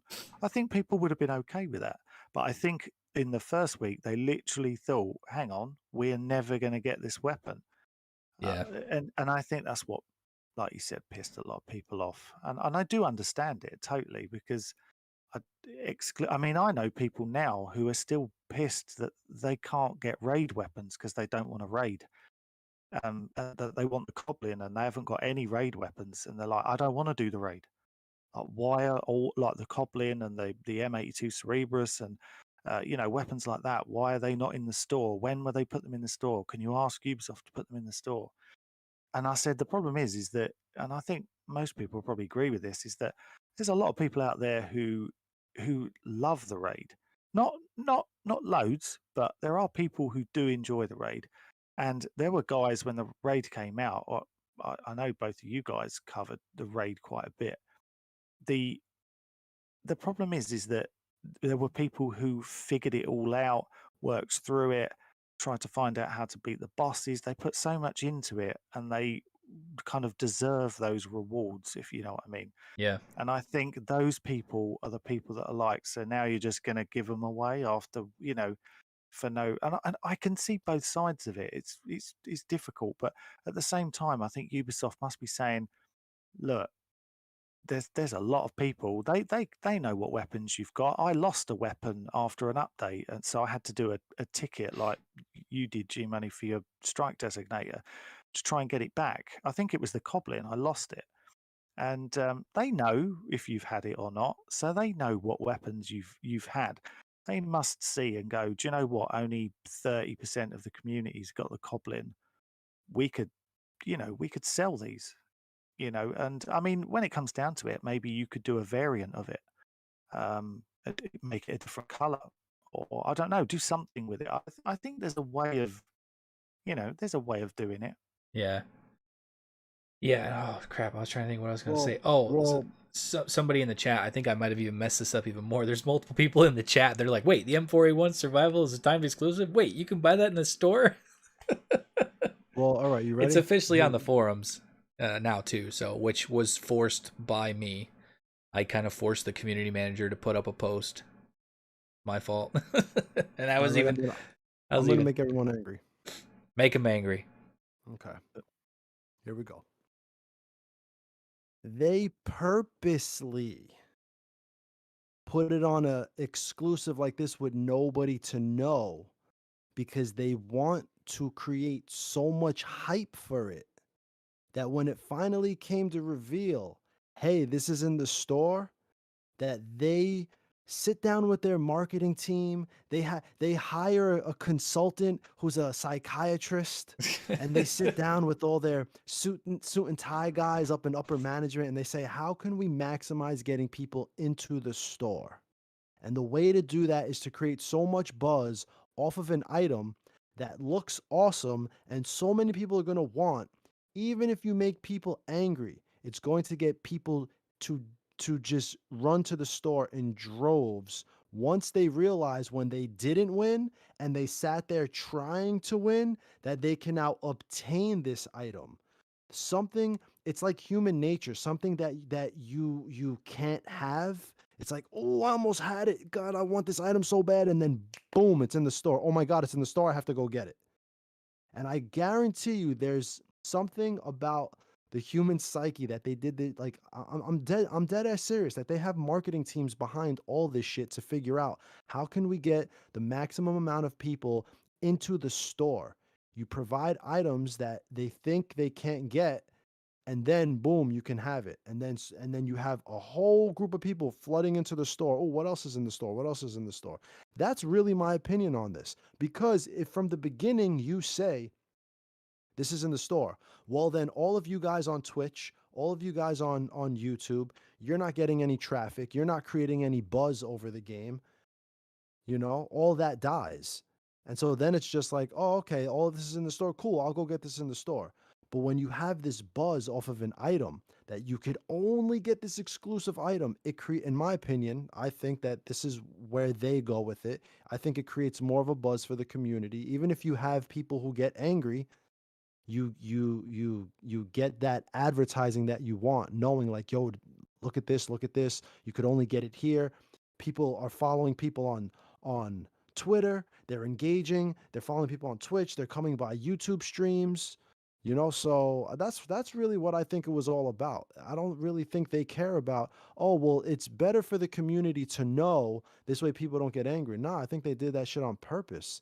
They want to create the buzz. They want people to want it so bad that when they finally drop the knowledge, oh, guys, don't worry, that was just a promotion. You can get it in the store. Now you have so many people who were hyped about it. They're like, yeah, let's go, and then they run to the store and buy it and buy God knows how much other stuff. Do you think that they chose the right weapon then? Because let's say I was the suit at Ubisoft who's looking at the money. I No. wouldn't have chosen the M4A1 Survival. I would Nope. have put the Mark 18 and I'd have made it the Mod 1 version and actually made it look like that. It does look like a Mark 18, but as we said earlier, it's definitely just a reskin of the 516. I would have put that, and I would have upped the damage on it a little bit because the damage is too low.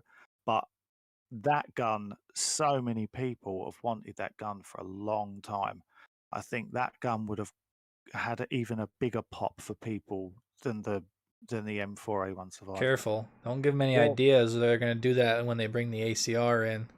I'm not sure. I'm not sure. This goes back to us and then everyone, right? So I feel like the majority of the time, oh, Ubisoft, why don't you do this? This is what everyone wants. This is what, I'm not sure. I think Ubisoft sits there and says, M4A1, popular gun, put some cool ass cosmetic wraps on it, show it to the public. It's not, you can't do this to your guns in the weaponsmith. This is an awesome gun. Look at it. This gun. And why else would people be upset if they want the Mark 18, right? People wouldn't be upset because you can have the Mark 18. But that M4, it's like, it looks cool. The wraps that you can put on it is cool. And that's where I'm coming from. Not so much the hardcore guys who are like, damn, we've been wanting the Mark 18. Forget the M4A1 Survival. I think when you showcase the M4A1 Survival in the way they did, on top of that with a ghillie suit, a lot of people were just like, "Oh shit, I want that." Even not even gun nuts. I don't Yeah. think the majority. I think when they look at the data, I think the majority of people, they're just it's not us on YouTube or in the comments or on the forums. Sometimes I wonder if we're even really the majority sometimes. But I don't know. I don't Yeah, know. and Duncan Crumpers kind of says it pretty well here with the $2 Canadian super chat. Says the sense of scarcity is what makes people want it. Yes, yeah, that's my point. Imagine too is if they did something like that with an ACR, with how popular that weapon was in Ghost Recon Future Soldier, Ghost Recon Wildlands, and the fact that it's not in this game yet, and they made it like, for instance, if like they did like, a crazy it comes with the base version that you can just mod out and change the color, change the attachments, blah blah blah, but it also comes with the ACR survival or the some variant of it in this same way. I oof, I don't know. But it kind of, I just wanted to touch on this. I know we kind of were kind of going on and on with this, but back to like the weapon skins, in the store of like how well the Nox skin or the Valkyrie skin. So many people in my comment section of the video that I put up with the no HUD extreme no HUD Valkyrie gameplay were like, why can't we get her chest rig? Because that chest rig is one of the most realistic looking chest rigs in the entire game, but it's tied to a skin. Same thing with just like some the Shemagh, how the Shemagh is kind of like wrapped, but you can see the entire face, how it's wrapped on her. With obviously it's a skin, but there's not a Shemagh in the game that you can do that either. Like some of those specific things that were on the Valkyrie skin, why can't we have those as actual items to put on our character? And then also, if you want to sell skins, I've talked about this before. If you want to sell skins, you want to see skins fly off the shelves, you need to put Hunter Team in the game. You need to put Hunter Team skins in the store. 30k, Kozak, Pepper, and Ghost Lead, all four of them with the cross-com glasses, and make it so that the cross-com glasses you can actually put on any freaking character. Why they're not in the game yet? This game is more futuristic than Wildlands, and they were in Wildlands. Like, why do we not have those? But if you want to see skins fly off the shelf, put in Hunter Team. and you'll see some crazy numbers, I think. I And think then, they should also put Holt, Weaver, and Midas in there as well. Yeah, a dude, lot of people have said yeah, that I don't understand why they didn't do that either. I don't know, because they're because not in the game, so the models weren't made. Dude, Weaver's not even laying there dead. It's not even a black guy. It's is some there white guy with a mohawk is is laying there there even dead a in Weaver's body? spot. Well, that's the thing There's a is there's supposed to be a bunch of ghosts there though. Is it there's a just one? none of the ghosts look, there's so many teams that work on these games and none of them know what the other one is doing that the placeholders for the ghosts who are dead do not even match the ghosts that were in In the the cutscene? cutscene. But even I never worse, really paid that much attention but to it. even worse, Weaver's body, who there's not a dedicated model for him, they didn't even bother to make it a black skin. It's just a white guy laying there with a sweatshirt that looks like the sweatshirt that Weaver had on. So you assume that that's Weaver. But it's like, Jeez. it's so bad that it could cause conspiracy theories like, oh, is Weaver even dead? Weaver escaped. Weaver crawled away and he's alive and he's coming back. And it's Yeah, like, no. No. how do you miss the mark that bad? I've seen people talk about that in the comment section too for that specific reason. And the Yeah, fact's like, dude, did you see do you know what Walker's weapon is? That like that whatever like yeah, hand cannon? I'm like, yeah. dude, Weaver didn't crawl away. Weaver did not crawl away. And just like I don't know, man. And that's the thing too is just the way they killed him off. Honestly, when I got flashbacks to the start of Future Soldier with Joe Ramirez, because Joe Ramirez was in Ghost Recon. I believe he was in Ghost Recon 2. He was in GRAW 1, GRAW 2. You played alongside him. He was sort of like your right hand man in those games. And they didn't even let him 3 minutes into the campaign, and he got blew up in a cutscene. Like you had no control over the situation. And then with the entire campaign of Wildlands, Weaver was kind of a badass. You know, some of the cross-com chatter with him, and he was the sniper, and that's how he goes out. Like he's getting sprayed at by a bunch of wolves, and he's just literally ducked behind the thing the entire time, just like hiding. Like, come on, dude. He would have at least, like, if he turned over his shoulder and got a pistol pointed at his face, you don't think he would have reacted? He was just gonna stand there and take one to the dome? Like, come on, That was bad. come It was on. disrespectful, Yeah, 100%. I don't know. But also a couple super chats here to get to. Chris Savoy with the $5 super chat said, "What's the difference between the M4A1 Survival and the M4A1 Scout?" The Scout, the Survival's full auto. The Scout is not. The Scout is more of like a long distance. The Scout almost feels like the M16A1. Is that right? Did I That's say in that right? that's yeah, I think that's in Wildlands. Yeah, Right. Yeah. It almost feels like that old school M16 where it's got the 3 round. It's locked into the 3 round burst, single shot, and you could put a scope on it. It can shoot farther. It has a nice. It's a nice balance between an assault rifle and a DMR. That M4A1 Scout, where the survival is more. It feels more like a CQC weapon. yeah. And If then you guys also, tried it, sorry, go on. oh, just one more. The Inari the Kitsune with the $4.99 super chat says, if you have cross-com glasses, you have to have. Wait, if you have cross-com glasses, you have to have the goggle variants. I I think don't. I think maybe that he's yeah, saying they there should was. have created that. Is that Well, what he's no, I think saying? there's the goggle. I think there's a different Yeah, variant of it in there's 2 Wildlands. versions in Wildlands, isn't Yeah, there? Yeah. yeah. I just want like the ones that look like the super cool like sunglasses that have like the little blue thing built into the one eye. Like I rock that on every single one of my characters in Ghost Recon Wildlands. All my AI teammates got the cross-com glasses on, which the entire cross-com system was ahead of its time, and it was a shame that they abandoned it. I always rocked mine. My guys on Wildlands had the goggles version. Gotcha. They're cool, but the glasses were cool as well. To be fair, And also, I was actually just looking at the YouTube Studio because I was it was a good, there was enough people that subscribed during the stream that I was probably going to hit 73,000 subscribers, and I think there was a YouTube purge because from earlier this morning I've dropped 400 subscribers. what? Yeah, 400 there must have been. there had to have been a purge because I Maybe they was saw at, you get into the front seat and they were like, "This guy's well, terrible." I was at like rough at the start of the stream. I was rough at the start of the stream at like 8 o'clock, 7:30, 8 o'clock.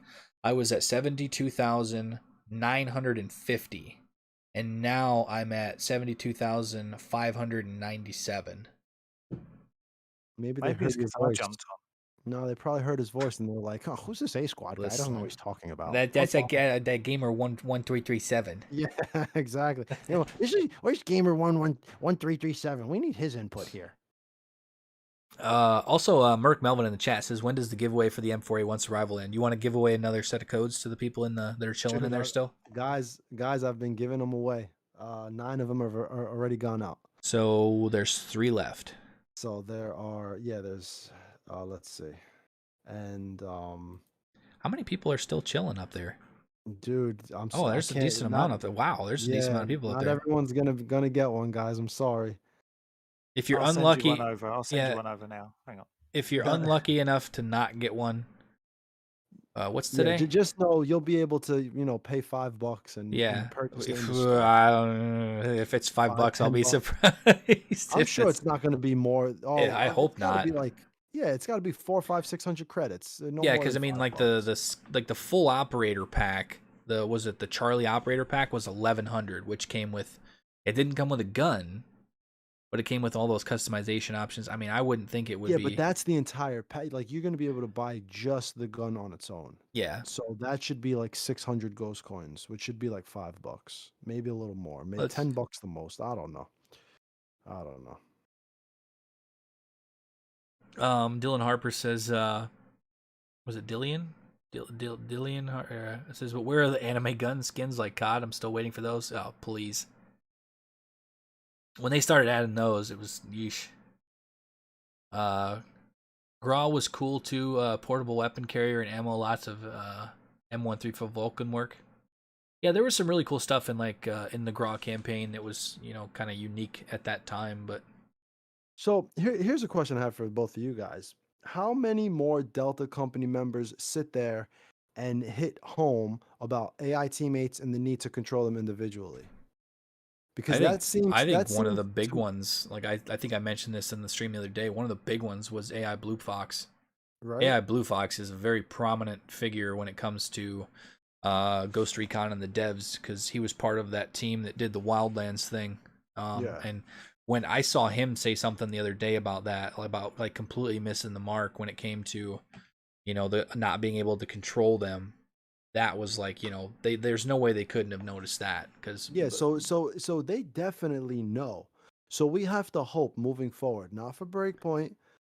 We'll see if we get another Ghost Recon, but they really have one chance to really nail how they're going to figure out what they're going to do moving forward with the AI teammates, because I don't think they could do this for another game and have this. I don't know. Is this genre going to survive if another Ghost Recon game flops because Ubisoft devs don't know how to create the game their fans want? The genre survive, yes. I think someone else would have to pick it up, but Ghost Recon, if another one does like this, no. 100% it's done. The genre's if we get another one, dead. Yeah, if we get another Ghost Recon game, and that's if we get another game, and it does anything like this, Ubisoft will abandon it. They'll shelve it like they did with Splinter Cell. Oh, that's which that's the thing I still don't understand about Splinter Cell. Splinter Cell Blacklist didn't sell bad. It didn't sell bad. Dude, like, they want to sell more than a couple million units, How many did Wildlands do? It was about 15, wasn't it? I have no idea. I'm sure it was about 15. That sounds right. I think it was up there. Wildlands sold and that's probably why they tried to flip Breakpoint in a couple years to try to get it out. And man, all the momentum lost. They lost all that momentum. It's why I think they have to make the next game Wildlands 2, because they need to sell it off that name alone. I really do believe that they will use that name. Well, I mean, we are getting Karen Bowman at the Operation Motherland, so maybe even they realize that, hey guys, we messed up. We should have just continued on with Wildlands. What the hell were we thinking with Breakpoint? Yeah. And for that, a lot of people in the creative team, they need to be reprimanded for that. What the hell were you guys thinking? Yeah, this report, I don't know when this report was. So this was May 14th. May 14th of 2020. was when this little earnings thing came out, and it said that Ubisoft revealed that 11 of its games have sold more than 10 million copies in the current console cycle. So like from what 2000, what was that, 2013, when like PS4, Xbox One launched. So it sold over 10 million copies, and some of these I didn't even realize that Assassin's Creed Unity sold over 10 million copies. Assassin's Creed Unity, Origins, Odyssey, Far Cry 3, Far Cry 5, both the Division games, Wildlands, Rainbow Six Siege, and both the Watch Dogs games all sold over 10 million copies. Which I think you're right. Like, okay, Wildlands did this fantastic, let's try to flip it and, have another Ghost Recon come out, a couple years later and have that same kind of success. Like, I get it from a business standpoint, but when you look at the dev standpoint, and you just from like the naked eye, when you look at Wildlands compared to Breakpoint, there's so many things lacking from Breakpoint, which could have helped make Wildlands, as successful as it was. I still say to this time, like, I could go into Wildlands and be like the old school GTA games, like back when Vice City, when I got completely done with the game, I could just go in there and drive around. Just drive around and just, stare at everything, listen to the music in game. In Wildlands, I could do the same thing. I could just like hop in a terrible controls vehicle. They were absolutely atrocious, but still just drive around and be like, oh, look, that's cool. That's something new. That's something, that's some cool details there. With just the amount of things that were in that world that just made it feel alive, you are not getting anywhere near that in Breakpoint, which a lot of people don't like that. And the fact that when you really think about it, the short dev cycle, and then the fact that they literally said in one of their first blog posts about the game, oh, that this is, this is an island that was taken over and martial law was instituted. That was their little reason for not having anybody on the island or any living world, is they just threw that, oh, there's martial law. So then now we don't have to develop a bunch of NPCs and make the world feel alive because it's under martial law, So well, let's not forget that the kind of damage that Breakpoint did to some of their other titles, because if you remember when Breakpoint came out, it wasn't that long or in and around that time that we got a trailer for the Rainbow Six Siege spin-off game Quarantine. yeah, You had the teaser and that's trailer. still not out. No, that's the only thing we've ever seen, and that Watch Dogs was delayed too. Watch Dogs was delayed, and I think eventually that even affected Far Cry, which is why we haven't got Far Cry yet. I think Far Cry was originally slated for 2020. That was spring of 2020, and now we're getting it fall of 2021.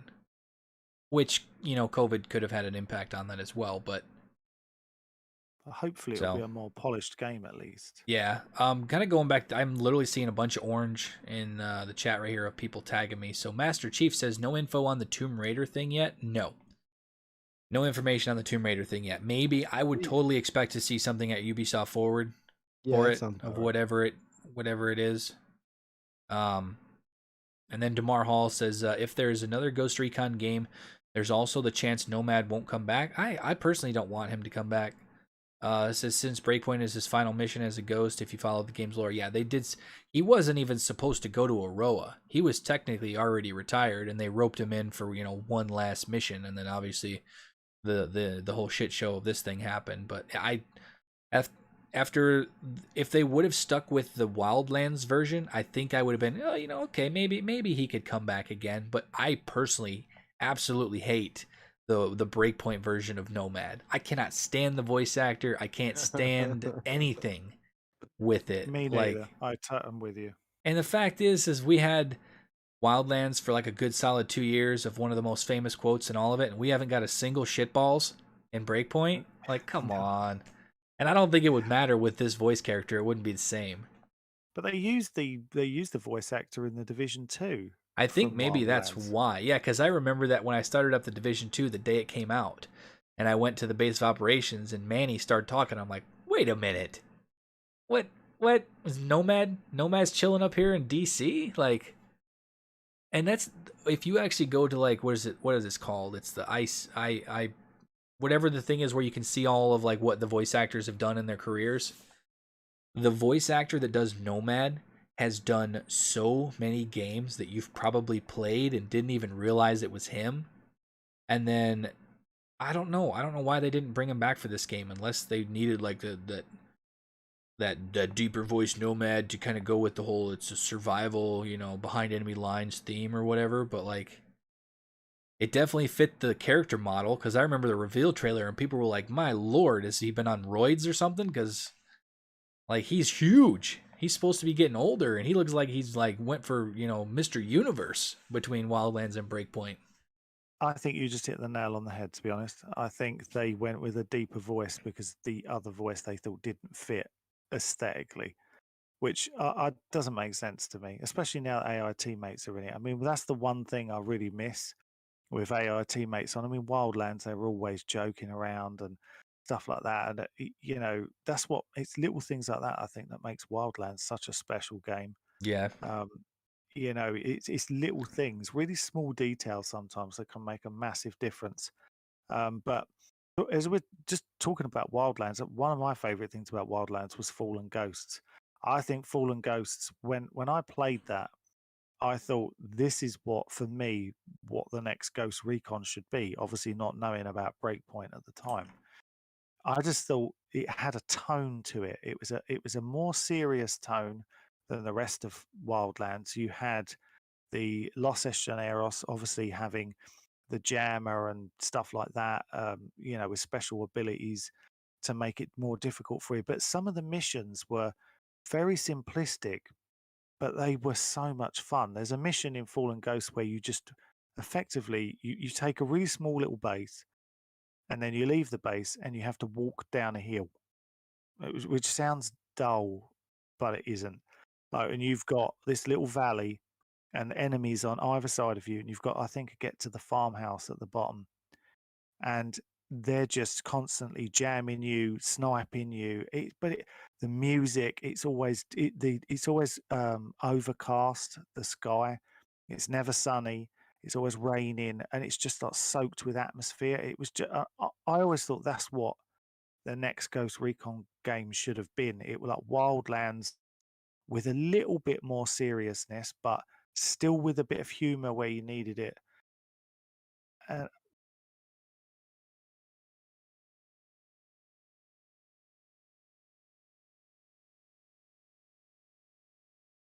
Going out. They're going out.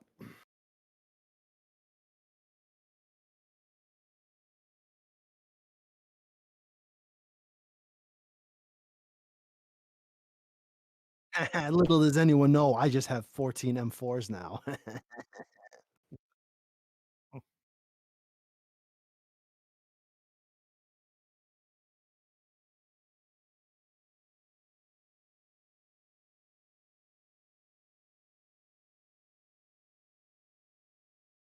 I I thought that was Midas. That was Holt saying that? I thought that was Midas.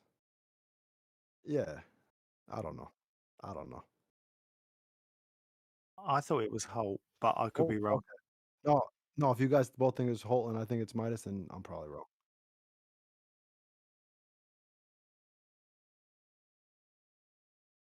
Yeah.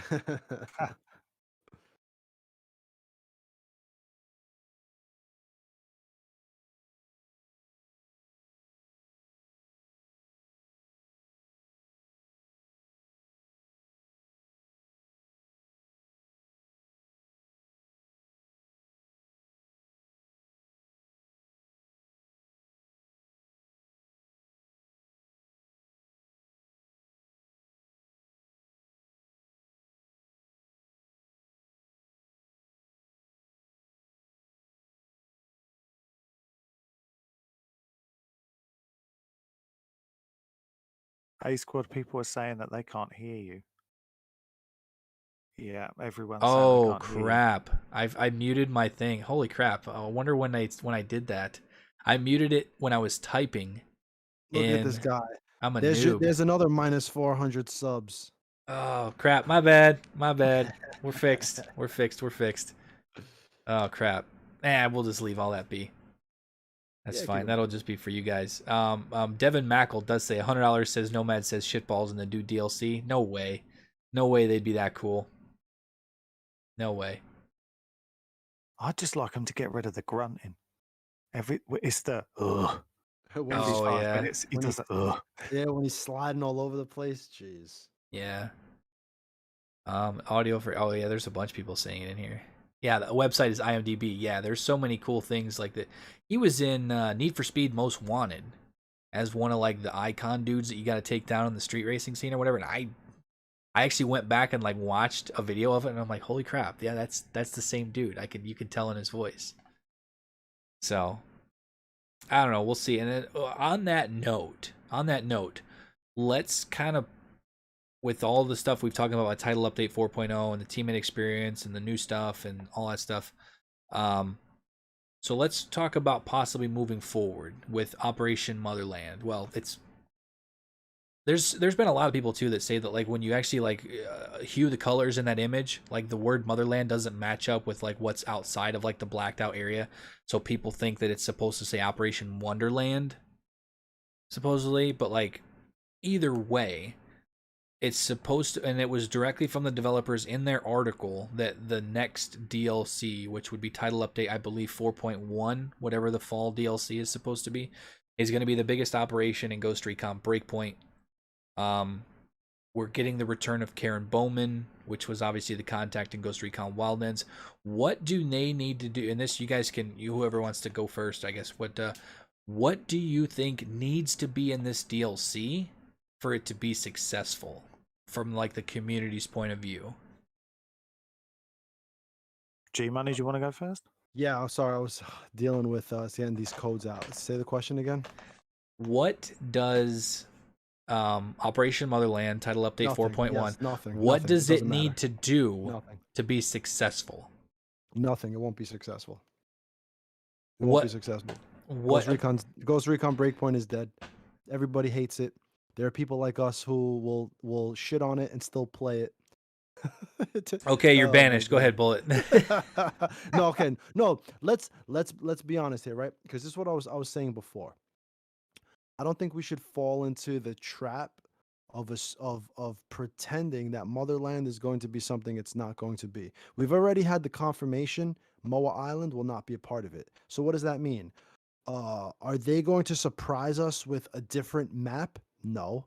So what are they going to do? Will they add a few locations in the world like they did Amber Sky with the breach buildings?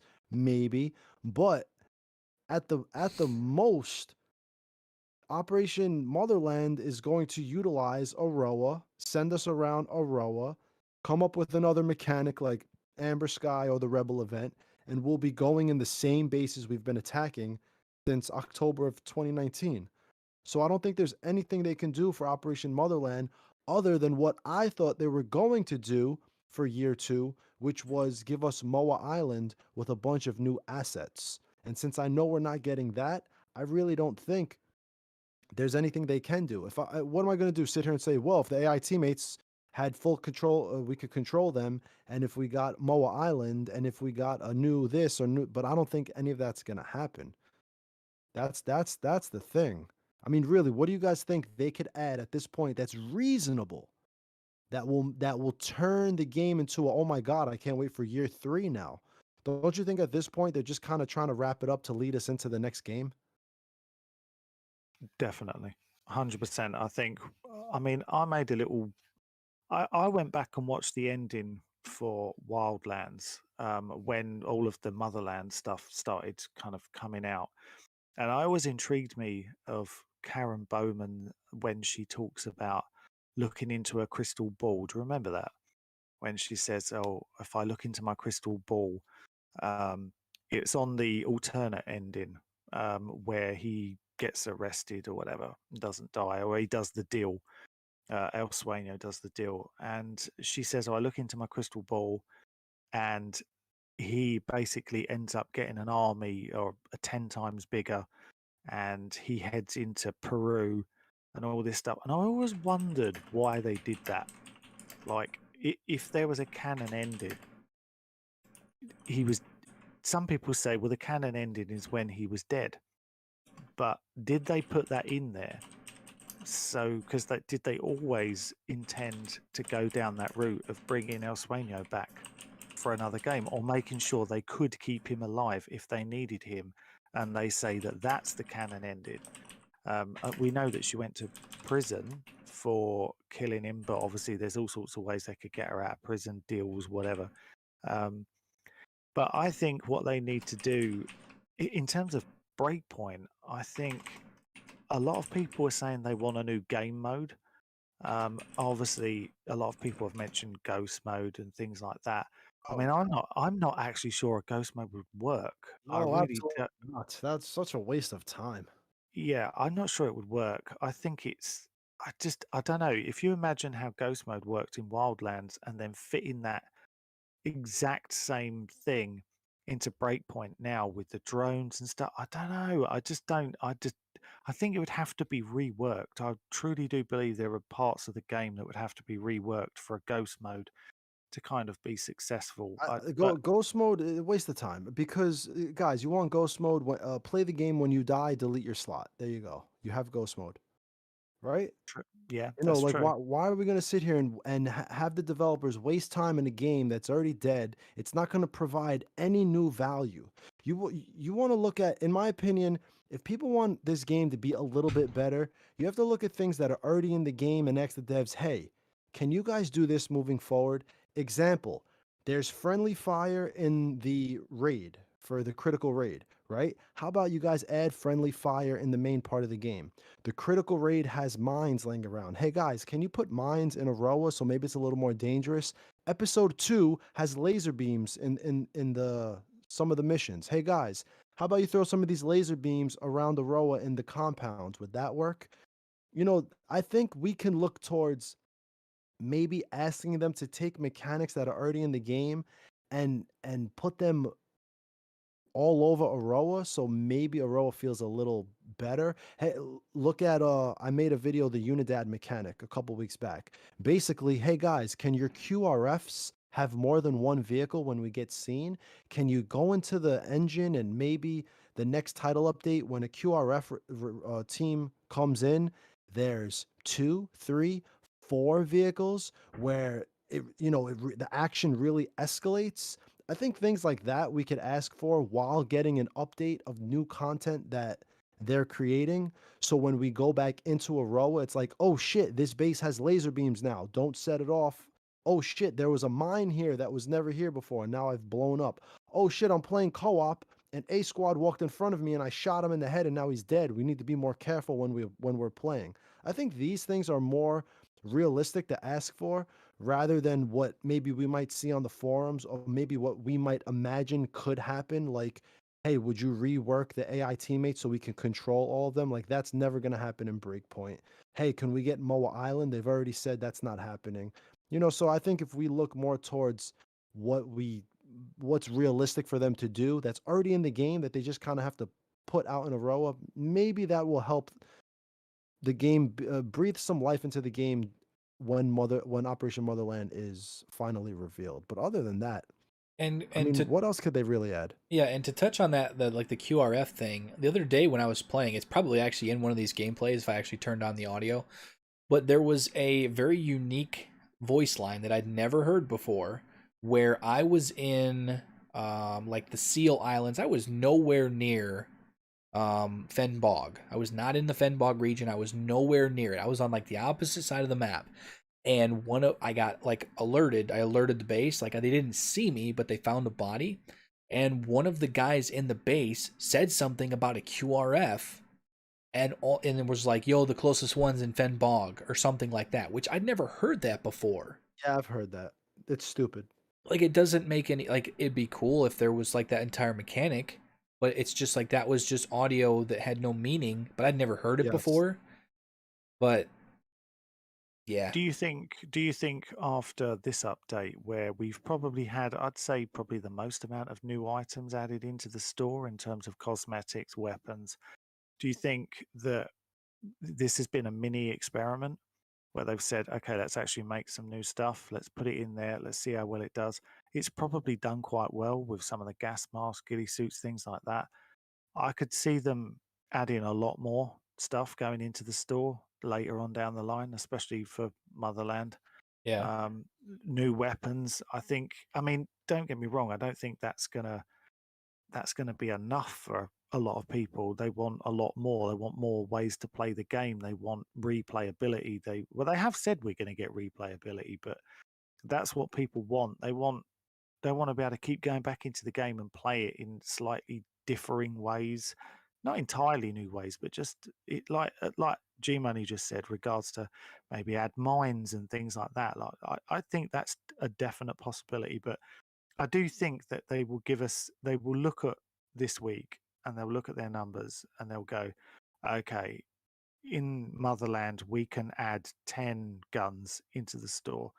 We can add some more gas masks. We can add some more. I do think what will happen, personally, when it comes to guns, I want them to put the Terran Tactical Innovations TR1 in there. That's the gun that I want to see more than anything, because Which that one did gun you say is it was? awesome. The TR1, the Terran Tactical Innovations TR1. Oh man, that is just that. TR1 Terran Tactical. Yeah, I want that in there badly, man. Isn't beautiful? That's in Tarkov, isn't it? I believe it is in Tarkov. It's like the it might be called something different. Like I don't know if that's a different weapon. Like it's like the TL-15. Yeah, I think that one was like originally. I think they made the TR1 specifically for John Wick 2. You know, the bit when he's in Italy and he's down in the kind of catacombs, and he's using it, and then he runs out of ammo and he switches to the shotgun. But that's just a beautiful weapon. I'd love to see that in it, as well as the ACR, of course. But yeah, I just can't see them. I think what G Money said is pretty much bang on. That we're not going to get anything. I mean, sometimes you see people commenting. A friend of mine commented the other day and he said, do you know what I think they'll add? I think they'll add repelling. And I was like, never going to happen. Yeah. Not literally, no. Never going to happen. Because they would have to, there's so much that would have to go into that. If they just threw it in there, that you'd end up getting stuck on rocks. You'd have there would just be so much grief with it. There's no way. If they're going to add repelling, it will be in a new game. Things like that are never going to happen. I agree with G Money in terms of small little things that you could add, and the things that are already in the game but they don't utilize. You might get things like some maybe some more things that were in Wildlands that are not utilized now, like proximity mines. We don't have proximity mines at the moment. That could be interesting. You know, little things like that I could see coming in. But I mean, what do you think, A Squad? What do you like? What do you think? What do you think we're going to end up getting then? my thing is like with Karen Bowman. Like why is she back? What are we gonna be getting a system like Wildlands? Like a Wildlands system or something? Like with Dude, she's back because they're freaking have no ideas and they're like, oh my God, just like what Bullet said before, right? Wildlands worked. Wildlands 2 is probably the only way to redeem ourselves. Holy shit. Hurry up and bring Karen Bowman back. We'll tie in some Wildlands 2 somehow. I'm sorry I cut you off. Go proceed. I'd be okay with Wildlands 2, like we talked about the other day, and they're worried about real country locations. We talked about this with Yeah. having El Sueño escape to El Sueño Salvador. land. Yeah, have him go down there, take over the government, and rename El Salvador El Sueñador. Boom. Sueño land. Yeah, you're done. And that's the thing too is like we've talked about it before, like, and this could be a whole nother thing, but like a future game, it doesn't necessarily have to be a drug cartel, but it worked. It worked really well with the drug cartel being like, it was the main story was the drug cartel, but of the factions, the opposing factions in the game, the cartel were like, they weren't hard. It was the Unidad that you had to worry about. And I think just the way the Unidad mechanic would work, like you made the video on it, and just the way the Unidad and the cartel worked, it just was a good system, and they really dropped the ball with like enemy factions in this, because the wolves, the cartel from Wildlands is tougher than the wolves in this game. Like the wolves are not, like if you have your gear score turned on like at the start of the game and you're like a level nothing and you go into like one of the big wolf bases that's like a 300 or 250 whatever it is, yeah, you're gonna get clapped. Yeah. But like I think with this DLC and I don't want them to. I don't want them to flip another Ghost Recon game super fast. If they're gonna do it, they're gonna make another one. It needs to be right. They can't do another Breakpoint. But with that being said, they could do the same thing they did with like Operation Oracle and use maybe Operation Motherland is setting up something, with the ending, with Wildlands, and that's the thing too is like if you did a new game, it's done right, and then you throw that name. That's just like Assassin's Creed. You can call it whatever you want to call it. You can have whatever gameplay mechanics you want, but if you throw that Assassin's Creed name on it, it's gonna sell. With Odyssey, like we talked about the other day, Odyssey's not an Assassin's Creed game. You can say that it is. Whoever in the chat thinks Odyssey is an Assassin's Creed game, it ain't. It just has the title of Assassin's Creed. But if you threw Ghost Recon Wildlands 2, that title out there, there'd be hype just in the name. Because so many people, especially with the release of, there was people back during Wildlands that were just like, oh, there's nothing to do, I'm bored of this game, blah, blah, blah. But after they got Breakpoint, then they realized how good Wildlands really was compared to what we got now. And if they announced a Wildlands 2 with that, art, the art style of the logo with a big number 2 that fades in or something like that, I think people would be extremely excited just on the name before they even see anything. And it doesn't necessarily have to be a drug cartel. It doesn't necessarily have to be anything with El Sueño. But I think if it's not, it wouldn't be a bad thing if they did. But with that's the thing is with Operation Motherland, like that's just kind of a weird name. That how does it tie in with Bowman? Like you said, maybe they're just bringing back Bowman because it's a character that we know. The same thing like with the Red Patriot DLC. They had Scott Mitchell and then the Bodark, which the Bodark wasn't even, it was non-existent. Like they made it seem like such a big deal, but Bodark was like non-existent. Like the soldiers weren't even Bodark. It was like the lieutenants or the commanders, and there was only like a handful of them, which just really didn't make sense. But it could be something to tie in a new game, or it could be something that kind of reaches back and grabs the feels of Wildlands to try to get people more excited or want to play it more, maybe. Think about Wildlands. Think about the mission with John Bernthal. Right? How in-depth was that? That's a good mission. I think it was a good mission. Yeah, it was rather straightforward, right? Now take that mission and look at episode 3. I have a Did you say episode 3? You cut out for a sec. Yes, I said episode 3. So, right, so look at episode 3. It was 10 missions. Each one was basically like a boss, right? Each that was the Red Patriot, right? That's what you're talking about. Patriot. Yeah, and it was a similar mechanic to Wildlands, like take down the boss, information. Yeah, blah, well, blah, blah. I don't doubt that Operation Motherland is going to resemble something like that. When they say it's going to be the biggest operation, it'll probably be something like that. Maybe the missions are more connected. I don't know, but it's going to be just, oh, look, Bodark came in and one guy's here, one guy's here, one guy's here out of nowhere, right? It was like, oh, look, everybody's all over the place. Go ahead, go hunt them down. Yeah, and even a couple guys in the chat are talking about like the Russian invasion of Aroa. Sounds like Future Soldier stuff with like Motherland. Yeah. But what do you guys really think? How far can they really push Operation Motherland to the point where the community, after all this time, after 2 years, by the time it comes out, 2+ years, the community is going to really be like, oh yeah, this is definitely gonna be, well worth the wait. I don't doubt if it's just going to be something reasonable, something like, okay, we'll get more items in the store. It'll push us into the store, more money, and it'll set up a new game for some time in 2022, 2023, maybe. Who knows? I think they'll hit you with something that'll be like you'll latch onto.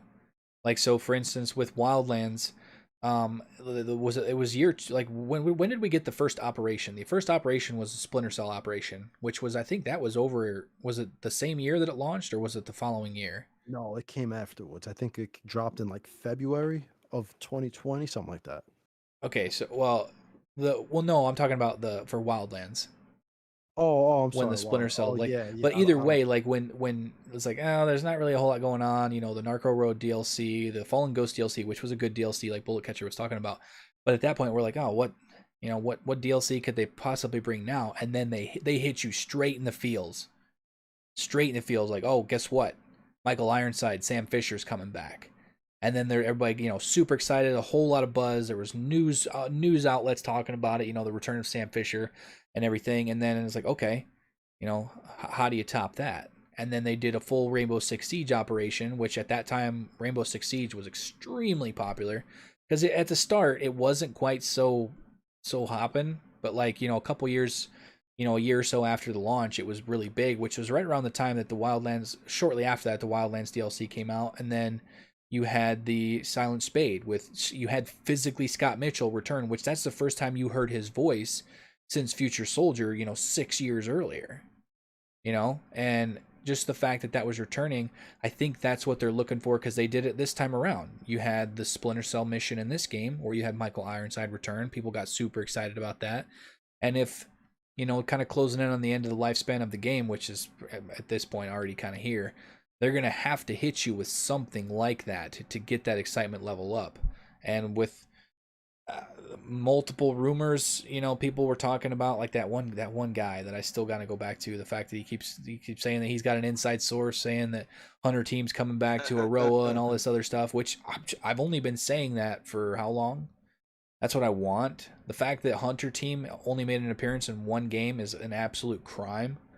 I think this person might also be contacting me as well. Oh yeah, it's probably the same guy. It's the same. I bet It's the it's the same guy. same It's the guy. same guy that's been contacting Fox Zero Tactical, and I believe he's actually in the chat. And it's also the same guy that took that threat, took my pinned comment, and he's the one that put the forum post up that got me in trouble. Same guy. So, Right, okay. but real quick, Dylan Murphy in the super chat. I have no idea what that is. It's a currency, but it's $5. And it says convert Unidad system to wolves. It would be amazing. Wolves are supposed to be former Spec Ops, right? They're weak. It should be scary when they hunt you. That's the thing too, is going back and playing Wildlands, just the simple things that you could be even with the cartel mechanic. Like there was one night when me and G were playing and we just wanted the little information icon. There was a cartel lieutenant that was driving a car. We like shot out his tires and we took him captive. We're okay, simple enough. Not even like 3 seconds later, we're trying to interrogate the dude, and like 4 cartel cars just show up, just trying to obliterate us. Like that mechanic itself is not in Breakpoint. You do not have that in Breakpoint, and that was just the cartel. And then when you piss off the Unidad, that's like a mini game in itself, trying to stay alive and escape the Unidad without getting too many of them after you in helicopters and shit. So. But that weirdly enough, what you just said there is exactly how they kind of painted Breakpoint to be. When they first showed off Breakpoint, they were like, "You're gonna have to escape. You've got to stay secret and all the rest of it." And I get that. I know that they tried to do that, but in Wildlands, you had to kind of do that when the meter went up to the 4 bars when Unidad turned up. You could either hang around and get murdered, unless you had like 3 friends on with you and you could maybe take them on. But when you're on your own, it was difficult with 3 4 helicopters and constantly being flanked and all the rest of it. Your best option was to try and run away and hide, and that kind of is what how they show Breakpoint off a little bit at the beginning, hiding from the walls. Do you remember on that first Yep. trailer? Yep. And it would have kind of worked better like that. You can go up against it, say like, is it Jaguar, FOB Jaguar, I think. Yeah, that's And the big I was, one. The big one that's yeah, down south. That's kind of part of the train yard.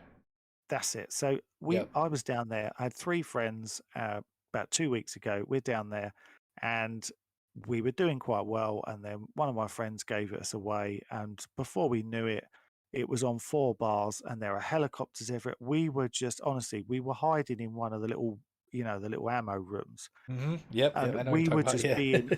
we were just being obliterated. We couldn't move. It was just chaos, and we're just wrecking cars that are pulling up, and then another one would turn up, and it was just, we must have been there for an hour until finally the coast was clear that we could leave. That does not happen in Breakpoint. No. When have you ever had an hour battle where you are trapped and you're trying to kind of fight for your survival? But it's fun, and it's the fun factor that is there in Wildlands that is not there in Breakpoint. I think Breakpoint aesthetically is not very pleasing. I think its biomes need a bit more diversity, Yeah. but it's the lack of NPCs in the world. And I know that it fit the story to not have the NPCs in the world, but it now, to where the story is now, it doesn't make sense. I mean, where are all the Sentinel soldiers coming from? You know, you've beaten all the bosses, and this story still kind of continues. It's like, where are they all coming from? You Yeah. know, are they getting a boat? Because there aren't any enemy boats. I don't know if they've noticed that. I mean, that really bugs me so much that there are no enemy boats in the game, yet you've got an island surrounded by all this water and there's no boats. It really does bug me. But it's just, I don't know, it's night and day. The thing is, I really enjoy playing Breakpoint, but you can play Breakpoint for a few months and you suddenly think, do you know what? I feel like I need a bit of Wildlands. And you jump back on Wildlands and it's just the world is alive. You We know, had that really, we got that experience not that long ago, and we were just addicted to it. And then with this DLC came out, I'm having to make some content and stuff on it. But yeah, Wildlands.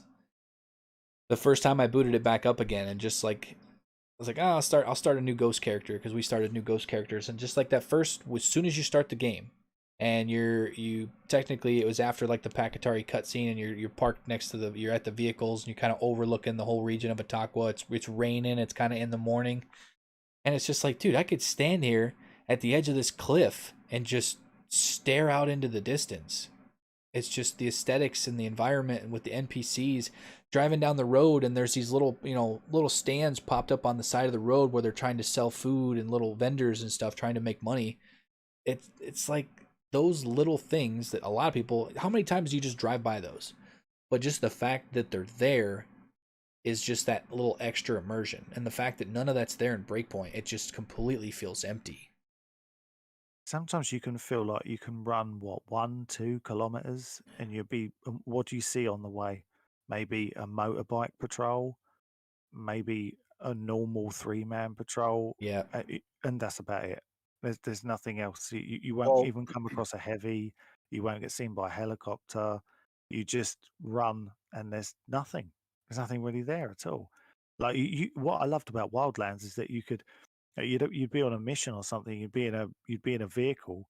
It'd be at night time, raining. You drop whatever it is you've done. You've got your guide stashed in the boot of the car, and you're driving along, and you're in the middle of a forest or something, and you'd pull up on this tiny little dirt road, and there's this little old lady walking down the road. I used to love that. It's like, what's she doing out at this time of night, Yeah. out in the middle of nowhere? But it was just fun. Like I said, it just made you stop and think and enjoy the world. And there's no one ever who hasn't had this happen to them on Wildlands. Yep. You'll go and do a mission, or you've done something epic, or you've cleared a base, or whatever it is, and you've walked out into the road and you get run over. You know, everyone's been run over on Wildlands. You know, there's just no way that you've played Wildlands and you haven't been run over by a random Oh passerby. yeah, we had that happen the last time me and G played, and we were in ghost mode, and I ran out in front of a car and got ran over in ghost mode. And I'm just like, oh my god, come revive me, please! I don't want to well, die this way. we should give credit when credit is due. Okay, so in Wildlands, if you guys were on the forums back then, a lot of people complained that the world outside of the compounds was empty and void of fighting, right? So Ubisoft, their problem seems to be execution. Because then what they did for Breakpoint was like what Bullet was just saying. You can run from one compound to the next in Breakpoint, and you'll find a guy trying to start his motorcycle. You'll find a little 3-man patrol maybe standing there or something like that. But it is there. So they did listen from Wildlands to Breakpoint to try to give us something outside of the compounds to come across. The problem was their execution. The problem was making these doodads, but what I mean by doodads are basically these game models or these game components, basically that consist of a 3-man patrol, a 4-man patrol, a heavy gunner who's just standing there by himself, 3 guys in a truck, 2 guys in a motorcycle, a few guys that are at a little campsite. All these things seem to spawn randomly around the player while you're moving around the game world. So they had the right idea of how to try to fix this issue of, okay, outside of our compounds, there really is nothing to do. You can drive around and find the little old lady in Wildlands, but what you couldn't do was get in a gunfight out in the middle of the jungle, uh, or out in the middle of any of these areas in Wildlands, because there were no enemies out there, other than if you were on the road, you could come across an enemy driving. So they did a good job at trying to fix this issue in Breakpoint. It's just that Ubisoft Paris seems to have an execution problem. Why would you make anything other than lots of wolves patrolling and lots of sentinel patrolling? Why on earth would you would you it seems as if the engine takes an array of data and scoops up randomly what to have propagate on your screen. So you're running north, boom, it's going to be a heavy. You're running north, boom, it's going to be a motorcycle guy. You're running north, you run. So why would they make these motorcycle doodads where every time you're running, it's just another guy broken down in the middle of the jungle? They need to work Another, on those bikes if they keep breaking down like that. and you realize it's the same thing over and over. Yeah. It's the guys with the bikes, it's the guys with their cars, and it's in the middle of nowhere. So how do you not sit there as game developers and recognize, look, if we're going to have things spawn in the middle of the jungle, it should just be enemies patrolling, and that's it, because that feels real. That's what they So said during the reveal, that it was supposed to be like that too. well, it sort of is. There are, when you walk around and these things spawn out there, the problem is they made too many of these doodads that make no sense. Yeah. I.e., example, the broken down bike, the guys next to their trucks. It needed to be, where are the wolves patrolling? Just patrols, constant patrols. And if there was a way to program them not just walking, but imagine if you were running through the swamps of Fen Bog, and you actually saw wolves leapfrogging from like one tree to the next. One wolf runs up and he's at a tree. He looks like he's looking. The wolf behind him runs up, and then he runs ahead of his partner. And he gets down and he kneels. And you could sit there and say, "Oh shit, these dudes are fucking hunting me. Like they're looking for me." But the game provided none of that because they had the right mechanic down. They just executed it wrong with these types of doodads that they created. Again, the guys fixing motorcycles. So if they could just figure out, when they're making these mechanics, how to really perfect them, the game could be a lot better. But then you get these bad decisions that end up feeling half-assed. Yeah. Yeah, and I think their partial solution to that was you could be out in the middle of nowhere, and then they had the Azrael drone. The Oh Azrael my drone God, would don't spot get me you, on that and mechanic. yeah, well, the Azrael drone would spot you, and then poof, out of thin air, here comes a pack of wolves that just literally spawns on that little red. Literally, right? You can see them spawn right in Yeah, front of you. I yeah. mean, That was could you almost like their imagine? solution to the fact that there was like not as many patrols, and the ones that were just kind of random, is the fact that how often that Azrael drone thing would spawn. And then there was multiple broken mechanics with it. Like I know Fox Zero had a huge issue with it, was because so when you're playing no HUD, you don't know it's there, but there's an audio cue.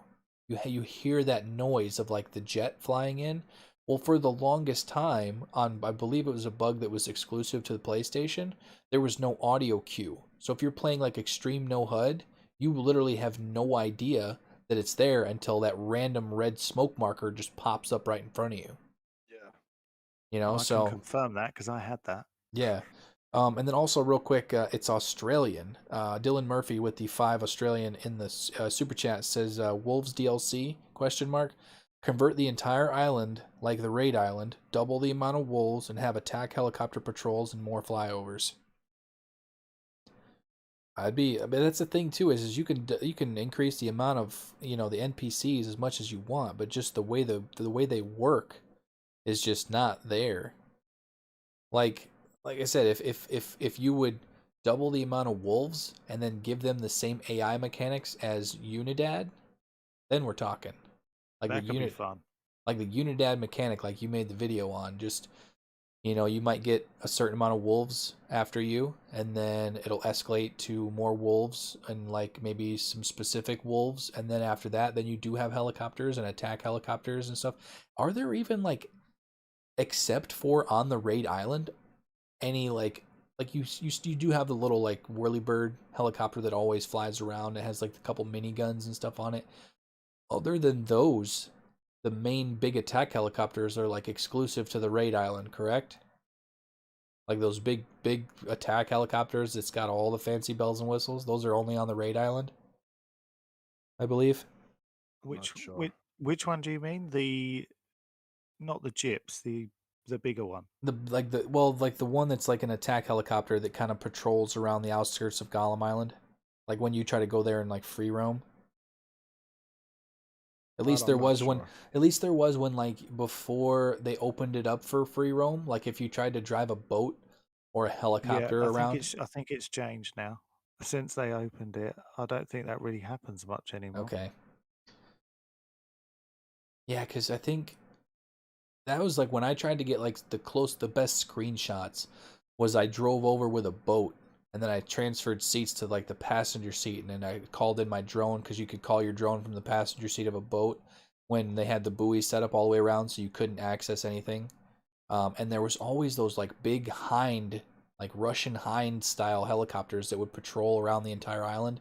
That if they saw you, you were toast. Like you were not escaping. And Yo, so maybe that is because they opened it that they're not there anymore. just wanted to say, I'm happy for everybody who won a code, but they are officially all gone. Uh, they're all gone. So what was I think I said it was 14 of them. 14 M4A1 ghillie suit combos that we gave away. Congratulations to everybody who won.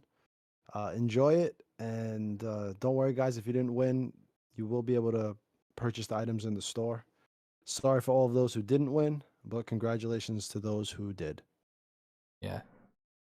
Zodiac says, A Squad, you want quality over quality, not wait, quality, not quantity.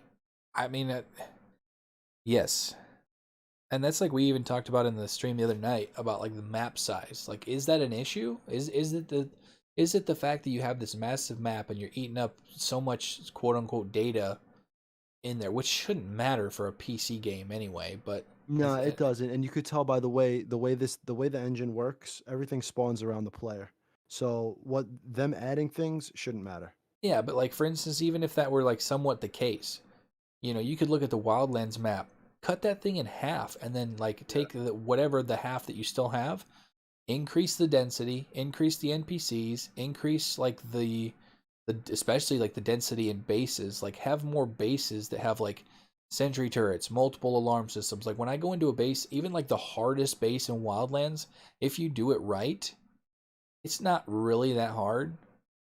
But like what I want to see is I want to in the next game, if there is a next game, if it's open world like a Wildlands Breakpoint, I want to see a base that has so much shit in it that it is nearly impossible to stealth take it down. Yeah. Like that's what I want. I want a Dude, that massive could have been what is it called, bro? What's it called? Jefferson Estates? What's the compound all the way to the south in Breakpoint? I'll all the tell you way to right the now. south. Yeah, yeah. You mean It's in Liberty. the main Liberty. city? Yeah, the main Or city, Liberty, the Aroa Parliament that yeah, has everything around it. What a waste. First of all, it's designed kind of crappy, but what a waste of a city. You could walk through that city, there's like 6 guys, 7 guys, eight, like you come upon guy here and there. Imagine if this city was flooded with, imagine you walked in here, there were 100 enemies. Now that we would have to figure out if the engine could handle 100 enemies spawning all in the same place. Because the most we get in these compounds is what? 20, 30 maybe? Yeah, if you're lucky. yeah. So that's a question that, for the devs, hey, moving forward, can you make huge compounds that have 40, 50, 60, 70 guys to where when we're attacking these bases, oof, it's going to get hectic. Yeah, I think in that case there, the like for instance, if you reference Wildlands, I think your two like your FOB or was it MOB or FOB Unidad bases. So Jaguar and then what was the one Condor? I think it was Condor that was up in like Media Luna, the big airfield up in Media Luna where you Oh, do that was a the good one. like those two probably did have like 40 40 plus guys with how sprawling those bases were, especially the FOB Jaguar, the one down south, because that was such a massive, like it was on both sides of the road, and then you had the compound that went underground into the mountain tunnels, and then you had the one that was kind of up on the hill that was an entire base in itself that had the Cobra up on the helicopter pad. Like that base probably easily had 40 to 50 guys in the entire base. Like that's what I want to see. But There was the front gate bit as well, wasn't it? When the tunnel came out, there was like that front gate section. There was about 10 guys just at that bit. yeah, on the basically when you drove all the way through the tunnel out on the other side. Yeah. And then you could actually like the if you go all the way through the tunnel, there's the gate, and then halfway through the tunnel, there's the big spire that you can climb up the big set of stairs, and then it takes you out like at that quarry where there was like 5 or 6 guys that were posted up on top of the mountain. Like where's that kind of scale?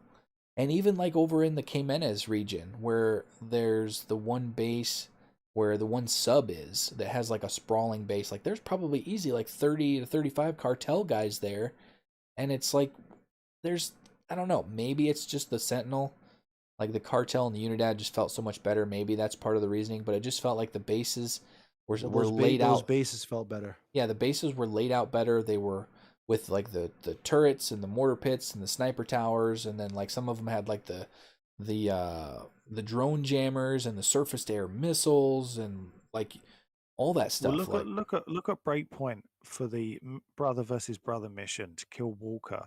You look at the size of that base, and there's only Wasted. enemies.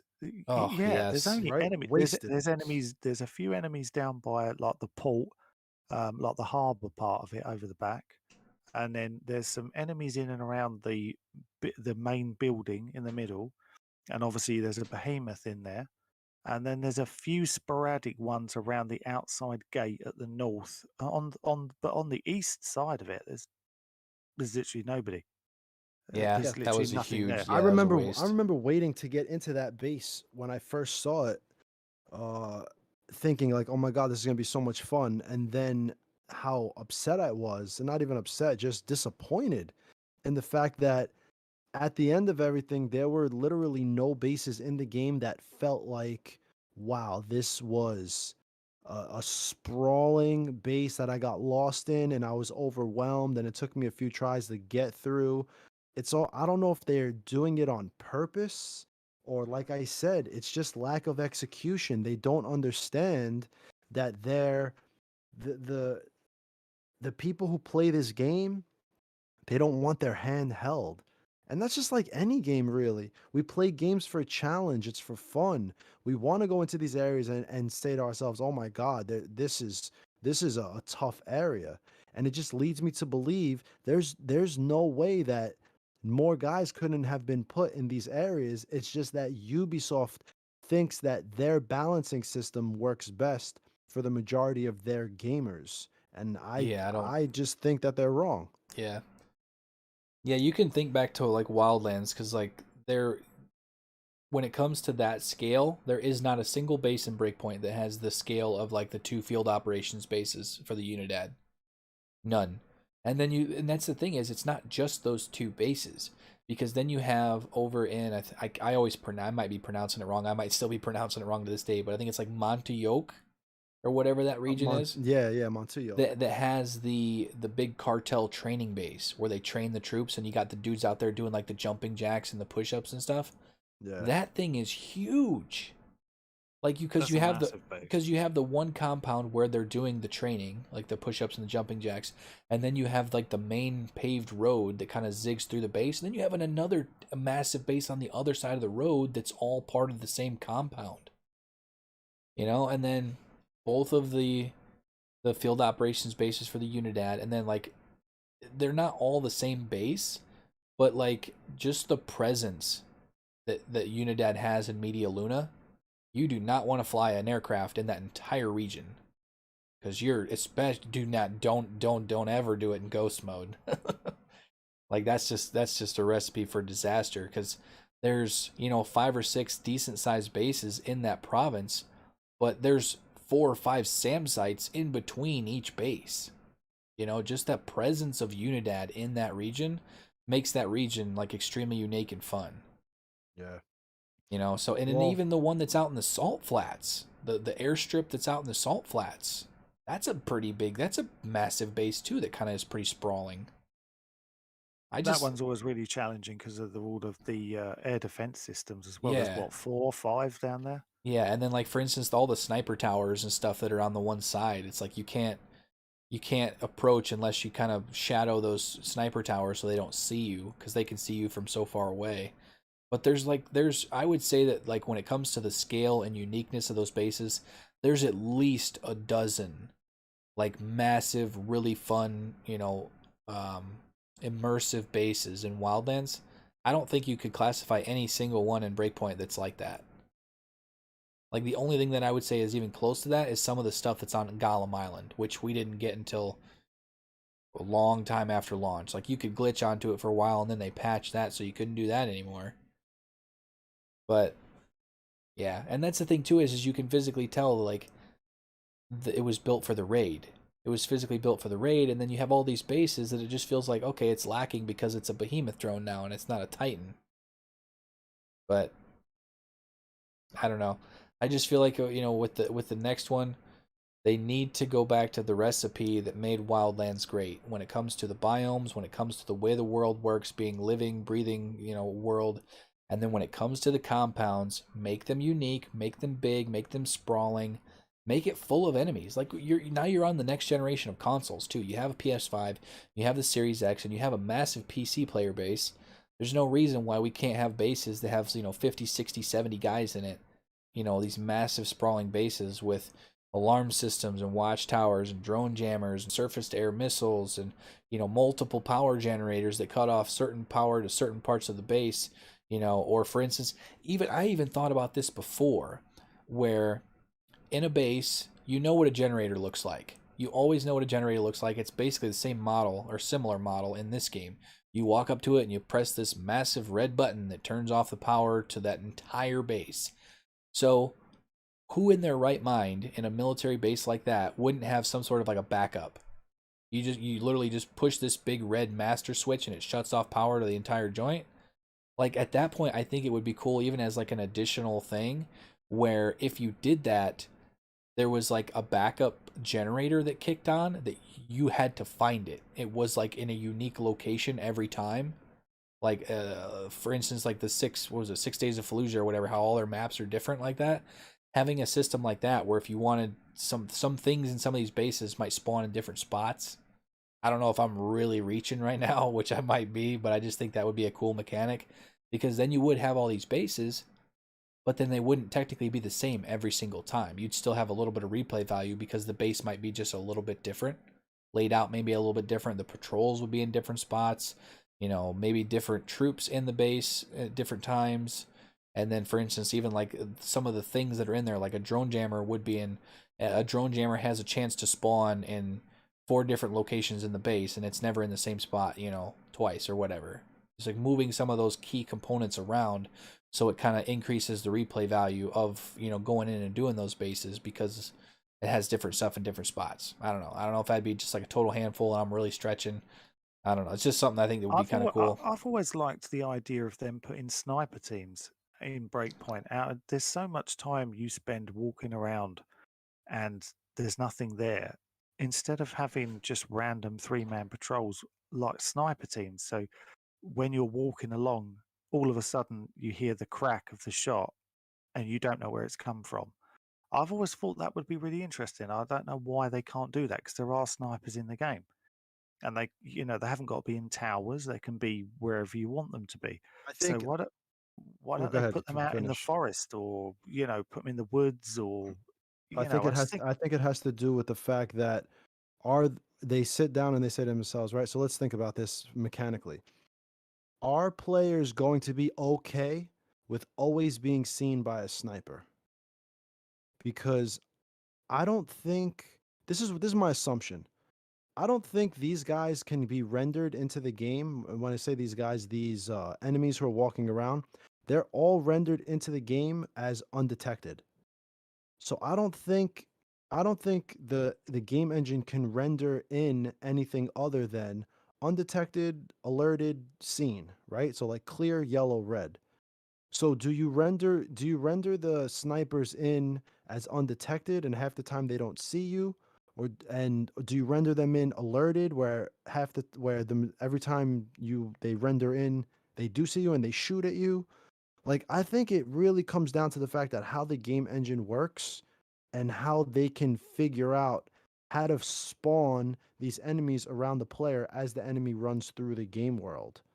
So they would have to create a way to where, I don't know, you run past certain locations and it triggers specifically a sniper in this area, but does the snipe, like, I don't know how it would actually work. This is the problem with discussing game elements in this way. I mean, damn, man, I've been telling myself I want to learn Unreal Engine so I could really get to the meat and bones of what it takes to build these systems out. Because obviously with these guys working in Anvil X 2.0, there's so much that goes into these games, but I really think from what I see and from how I see these mechanics work, it's basically just they have all of these things created and it just spawns randomly in your area, and it is what it is. So how would they operate a sniper team? How would they operate these things if the player was running through an area?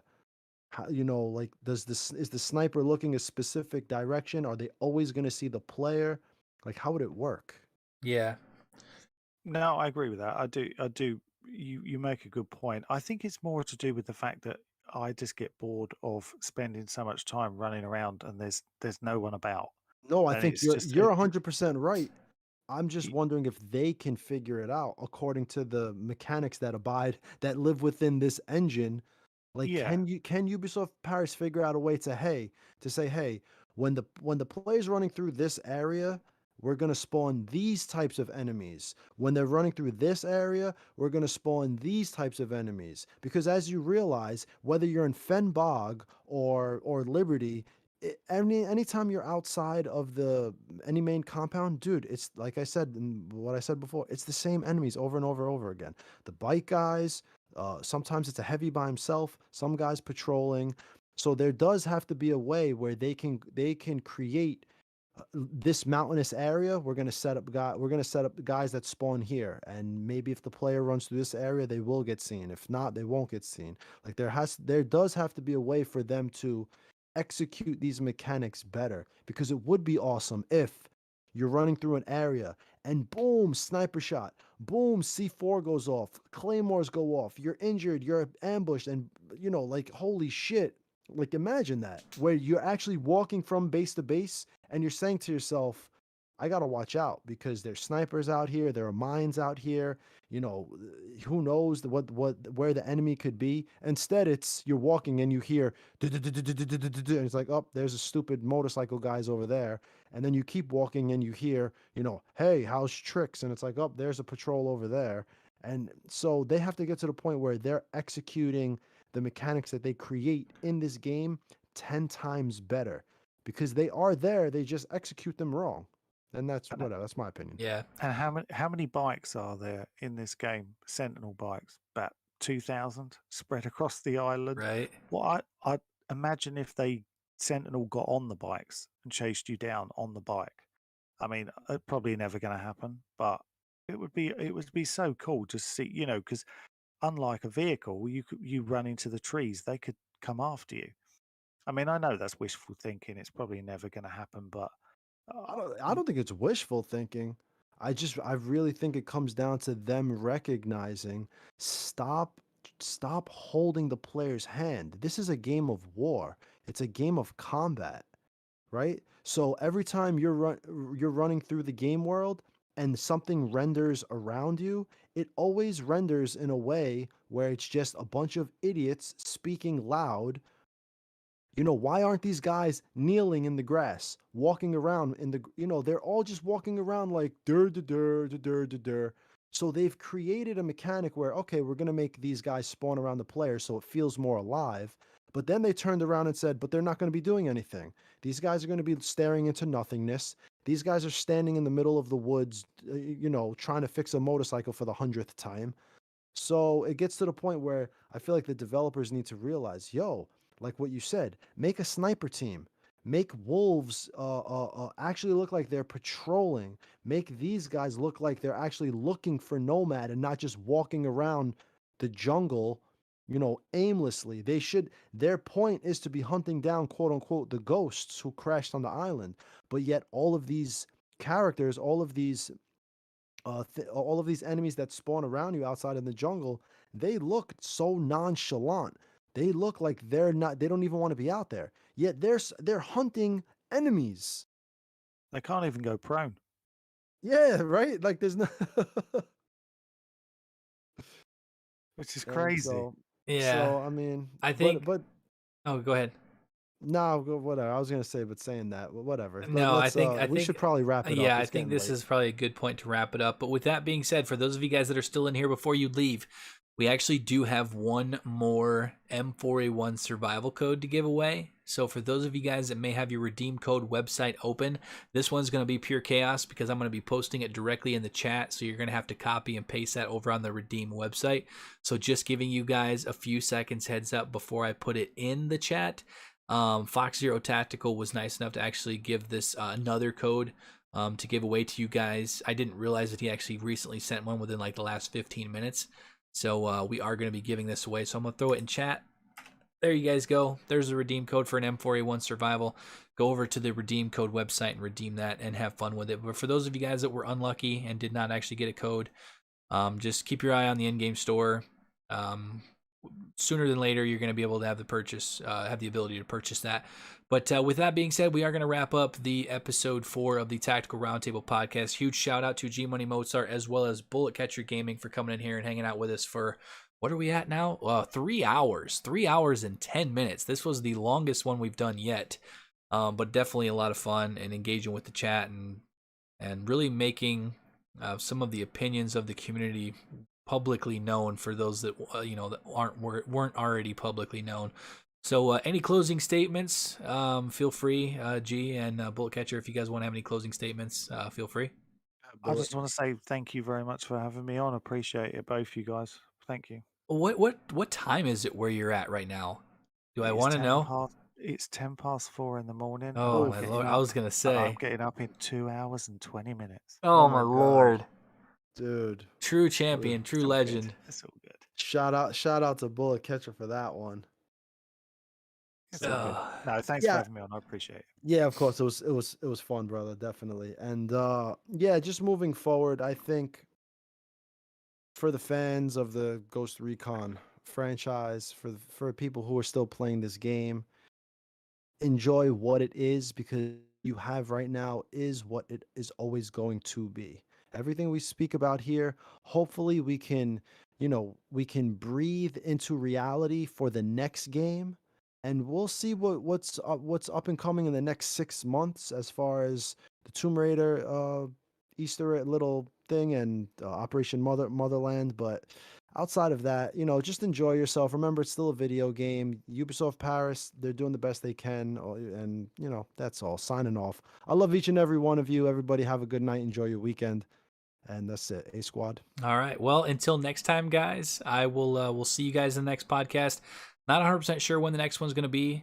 If we are going to do one between now and Ubisoft Forward, we will definitely announce it, obviously, a little bit of ahead of time. But if not, we will definitely be doing one, what is it, June 12th? So the evening after. The evening after the Ubisoft Forward is just about hopefully right. We'll get some info. Maybe we'll get a tease for the Lara Croft DLC. Maybe we'll get some sort of a hint or a tease or something of Operation Motherland. And possibly some information about the Division Heartland.